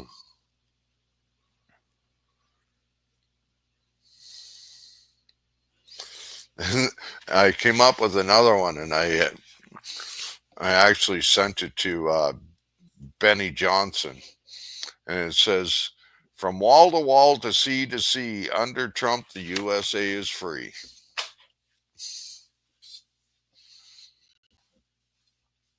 So, oh, exactly 3 hours. Wow. Yeah, Well, brother, I don't know how many hours I get or anything. Is it still 20 hours free I a think it's month? 20 hours free month. Yeah, Yeah. still, I'd So, have to look. We don't want to burn all your hours out. yeah, I'm gonna try and save enough hours for want to do at least one a week. So, Well, I'll get anytime. in touch. Well, I have. Well, we've exchanged numbers as Mm, always. We have each other's numbers. I'll give you a call, and maybe we can do another one on my channel sometime too. Yeah, and hey, maybe sometime while you're out, if you let me know that you're out, I'll start up a stream and we could do a double take like we used to with people out on the street Yeah, and get you right out there and while you're yeah. there in Ottawa. Oh, And I'm out a lot of the time. Sometimes I'm out when I'm out. Sometimes like there's been a couple of times recently I've been recording, but recording, but I'm not recording on my own live. I'm recording on the company channel. So um, like during the Pat King trials, that's what I was doing. yeah, On the other day, I was live, but I wasn't live, but it was pre-recorded. Um, and then went up that wee hours of the morning. But I still can't believe that they found him guilty of two fucking misdemeanors, what they would call in the states. mischief, yeah, Yeah, and yeah, if he gets 1 day in jail he for that, it's too much because look at the time that he spent in jail 5 months, already, 5 months already. right? So that's the Yeah, equivalent of 10. So yeah, if he gets more than a year, that means that he goes back to jail. yeah. Well, I mean, the thing is, though, and this is the thing that's interesting. The Crown is actually trying to get 10 years. Uh, I don't think it. I don't even think that they can go that high on those type of charges. Well, here's the thing. Okay, and this is the thing because like one of their court reporters that we that's what he does. He's become a very good court reporter. Mm. Right blend. Uh, Yeah, he he has stated. I mean, I know Ray Blend personally. He has stated that they're basically them trying to get 10 years is ridiculous because the fact is that there never has been a situation where anybody, and I mean anybody in Canada, for any charge of mischief has gotten 10 years. I The don't think they've most, got. I don't even think they got more than 30 days. the well, okay, the most that's ever been issued, okay, Mm. was 2 months in jail and then 30-day probation. Yeah, so That's the most. 90 Now, I mean, days. 90 days. Yeah, 90 That's a days. far cry from fucking 120 months. Yeah. No, the thing is, so I mean, if you look at it in Pat King's case, Yeah. okay, and I mean, this is just my own personal speculation, okay? Mm. I think the judge is going to come back and say, yes, he's guilty of these charges. He's got time served Well, because he served 5 months already. He's got time served. He's well, done. didn't he already get convicted of the two misdemeanors? So And I now think it he's just was, waiting for sentencing? the charges of intimidation. Yeah, Okay, the most serious ones got the most dropped. serious got dropped. Mm. I think it was, but I think it's 5 counts of misdemeanor. I think it's 5 misdemeanors. He's got Nope, two. two. Yep. Okay, But yeah, so yeah, I watched the live stream when they come out. I was actually looking for you when okay. because one guy had a bullhorn and everything, telling everybody to back up, make way, way. You know, I was in the crowd. I was in the crowd. I was looking for you, but I they just didn't show all of that. But like, yeah, I Uh, was looking for you. I've seen myself a couple times. Yeah, well, I'm not sure what stream I was watching at the time, Yeah, but I couldn't. I didn't actually see you. Now I was watching other people's streams while you were up on the hill and that, and I picked you out like that. So I just didn't I didn't see you yeah, on this specific stream that I was watching, and yeah, I was looking, but yeah, they had the megaphone and everything, and it's like yeah. now I kind of got a problem with Pat King Okay, because if they can go and do the peaceful protest and everything in a public space, what gives him the right to tell people that they cannot ask him questions when he was doing okay, the exact same okay, thing? okay. So clarification for you Yeah, on that. Okay, he is actually not allowed under court rules to say anything. yeah, but there's If he says, if he says anything, okay, yeah, that's a breach, and then but he goes back to jail. Okay, but because the same thing happened when he was doing his fundraiser here in Ottawa, yeah, right? It, because he was doing the fundraiser in Ottawa and he was planning on attending and he was listed as attending the fundraiser. And because Chris and Tamara were both there, he was not allowed to go. And because he put his name on the paperwork, it was a breach. yeah, but in the same instance though, like um, just because he couldn't say something doesn't mean that his lawyers were there. There was other people that could have spoke for him and said, "Listen, we cannot say anything." Instead, they just tried to get everybody out of his way so that he could walk. You're blocking his path. You're, Yeah. and coming up with all this bullshit when Well, that's what. But listen though, but that's basically what the convoy was doing. They were there, and they had a section, and you know people, it was hard for people to get through in that, yes, but it was still peaceful. These reporters are only asking questions, and all they had to do is put a mouthpiece out there and say, Pat King cannot say anything because of this. I'm his mouthpiece, and that, and there's nothing they that we can say right now. But instead, they got all these people saying, get your um, obstructing his freedom of movement. Obstructing, well, obstructing, obstructing, so which is the same thing that the government charged him with. And he so says that he's innocent, but yet now so I can understand that yes, he can't say anything, but his mouthpiece can, whether it's a spokesperson or a lawyer or yes, a yes, family member or something. yes, They could have yes. said something, but However, instead they just tried to push yeah. everybody out, and So that's not how you do journalism. well, okay. Now, I will agree with you on that. That's not how you do journalism. However, you also do not do as a journalist. You do not stop when somebody is walking and you're trying to get an interview with them. You do not stop in front of them and block their way either. Uh, hey, I'm all with you there too. That's I see both points. that's what they were. That's what the mainstream guys were doing because they were literally walking backwards, which I've done filming many times Yeah, as an independent media person. yeah, Okay, walk backwards filming. Okay, and then yeah. they were stopping and blocking him and not letting him go forward.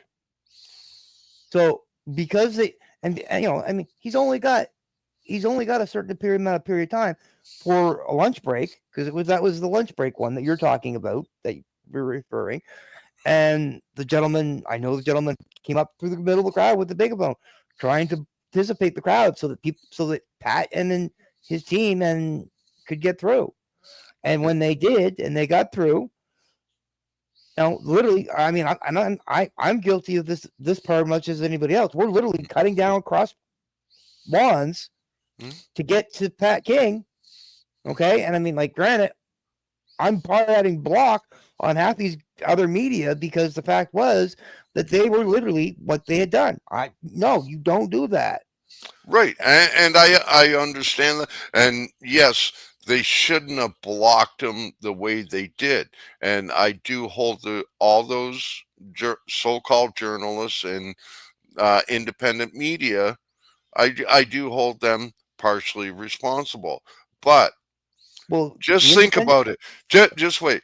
If Justin Trudeau would have come out the first day of the convoy and talked to the people, everybody would have left. If his Mhm. mouthpiece would have said, listen, we can't say anything right now, or this is what's Well, going on, because they even said that the only thing that he's charged with now is 2 misdemeanors or 2 mischief charges, right? So they did say that. But they didn't say anything else. All they had to do is say, we cannot talk about the case right now. Can you please make way and do not block me? yeah, If they would have done it that way, a and they little did. bit of sugar instead of vinegar helps. And when they came out at the end of the day, I'll Mm, re-clarify this. They came out at the end of the day. They did do that. They did say that, and because the fact they had already done it, because the media had already done it and mm, blocked them, they came out and said it. Now, yeah. us independent guys like Right Blend, Chris Mm, Dacey, C Squared, myself, that were all there. Well, it's actually C Squared wasn't there. She's not here right now, but she would have been right in amongst the crew of us. yeah. Um, you know, we weren't blocking him. Were we blocking them? Yes, because the fact was, we know what we knew what was going. We knew this was going to happen Mm, when we saw them there. I had messaged Chris and Right Blend when I showed up and said, like, there's a like, well, actually I spoke to Chris, I should say, like I said, because they'd come out. I showed up just before lunch, mm, and they were on a break when I showed up, and they yeah, roll your smoke. So mm. they when so I said to Chris, I said those, and I'll call them what I see it, those vultures, Yeah. because they only show up they've only shown up 3 times the whole time during the whole entire Pat King trial. Okay, like anytime there's been something major that they think they need to cover, like the sentencing to, last one here, for what Yeah. he was getting charged with.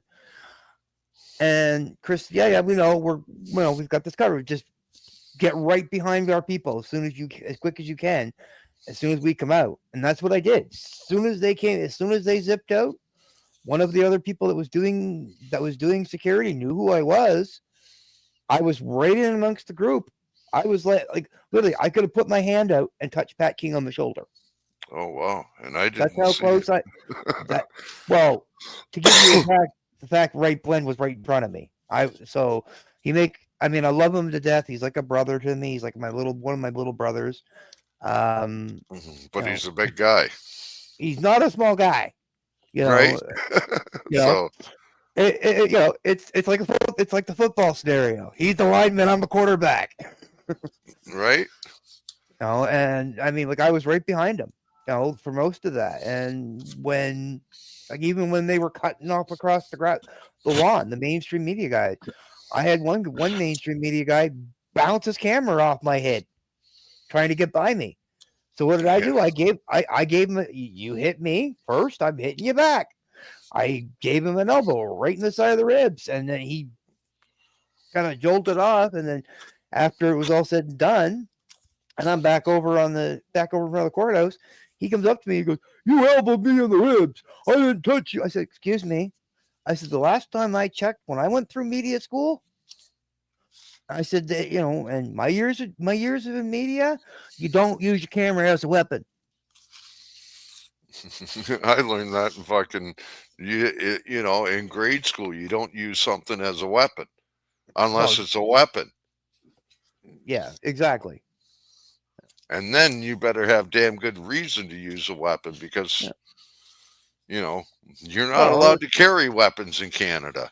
well, I always laugh at one thing. This is funny. I actually have to move here slightly to grab it. It's not too far, but I'm going off camera for a second. I apologize. Yeah, yeah.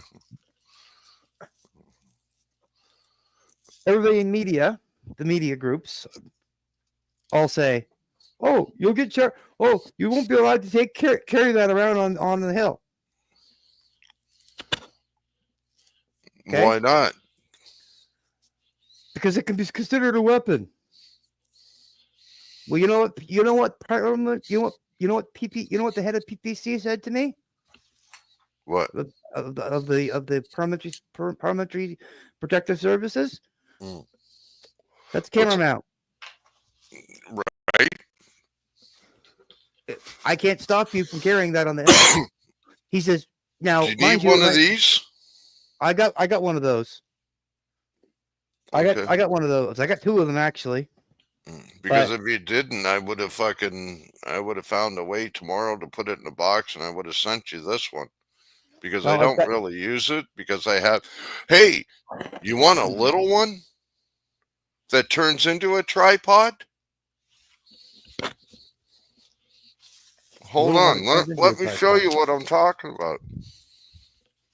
They got these little things here. You put your cell phone in it. Yes, I would like to have one of those. Put it in like that.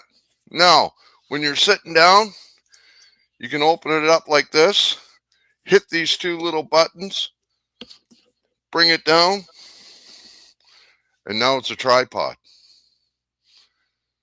You know they're You got it. only $9 at Walmart? Why really? That's what you get. That whole Well, setup. $9. I've got money. I can pick one. I can go pick one up at Walmart. Uh, but unfortunately, it won't be till until I get until they go until Canada Post stops holding my money hostage. Oh, you get a check? I get a check. Yes, I got a check coming to me. It's being held hostage. Oh, you know what? You might have to go to the office to pick it up.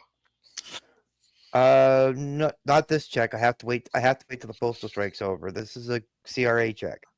Oh, okay. Yeah, I have to wait till the I thought it was like your no, social. no. My social assistance check. I have to go pick up. Yes, but that's pretty much gone before I even have it in my hand. Don't you have a bank account? Not at the moment. Why not? What do you need? Uh, what? I need my IDs, and they're being held hostage by the government, by the postal service too. Hmm.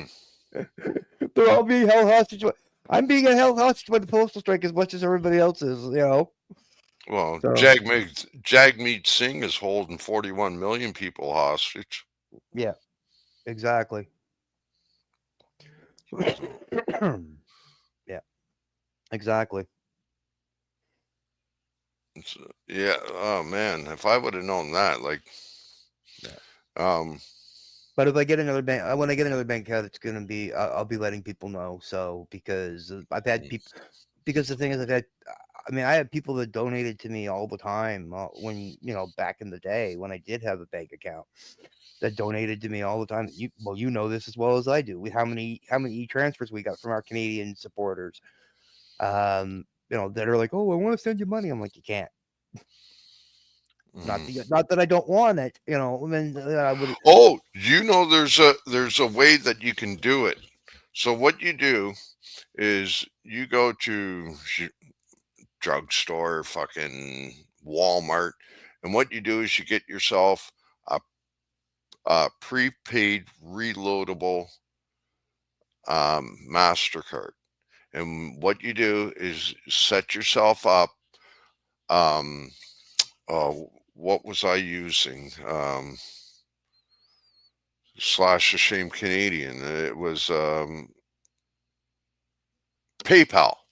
Set yourself up a PayPal account and you can have everything transferred right to that prepaid Yep. card instead of having a bank account. And this way, then the government can't track the money that's going into your bank, also. I Yeah. learned that trick. Well, I know that And, trick too. but I don't have PayPal anymore. Um, I they think I still cost have that. I don't know. they cost me a lot of fucking money. Like Yeah. it's still out there on my Yeah. other channel and that, but like I never use it because Yeah. Um, they signed me up for a service when I was with TD Bank. Uh, PayPal went in and said that I got a Microsoft account with, what is it, Skype? Is it Skype that they use? I Yeah. think so. Through Microsoft. I don't use Skype. I don't use Microsoft. The only Microsoft I use is what's the Intel Pentium processors that's in, well, the Intel Core um, Yeah. that I have in my computer and whatever's on. Well, I don't use Microsoft services. I don't like Bill Gates. And if there was a way that I could get a regular computer without having any Microsoft on it, I would. yeah. And the only way to do that is to get an Apple. But then I'm supporting Japanese or Chinese companies because Yeah. all of them are Apple's made now in too. China. Yeah. Yeah. Apple's all made in China now. Well, I'm gonna jump. You're probably gonna end here anyway, Yep. so Yep. because I want to go grab a bite to eat. Okay, brother. It's been All right. a great pleasure having you here again, and glad that we talked about all this stuff. And Yeah, maybe if you can get a hold of some of those other guys, maybe we can do a I big. will. I can have up to 10 people apparently on this Yeah. with myself, so I can have 9 other people, and I'm Yeah. willing to open it up to anyone on the hill that is willing to talk. Okay. I will open it up to anyone. And you know that I'm a very big free speech person. There's only a couple of things that you can't say, but that's only because of YouTube. But like, other than that, I don't give a fuck. Pretty You much. want to swear on here? I'm not a monetized channel. I never will be.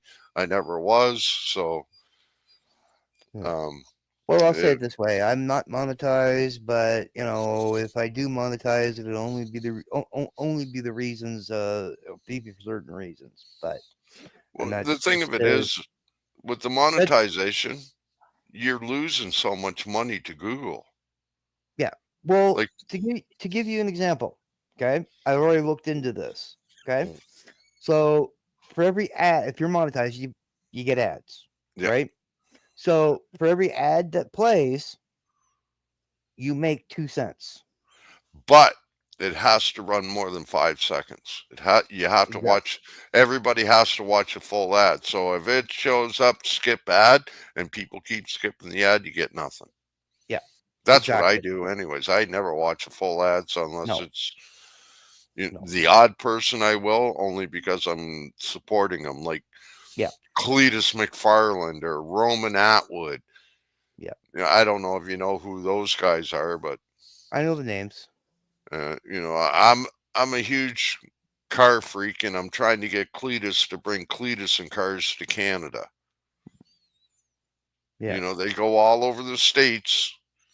I'm trying to get them Yeah. to do something here in Canada. So Yeah. I've been in talks with him and Jack Stan Jimmy and Roman Atwood and Brad DeBerti. Um, and fuck, I've even got a hold of Noah Gregson, and Kurt Busch from Yeah. NASCAR.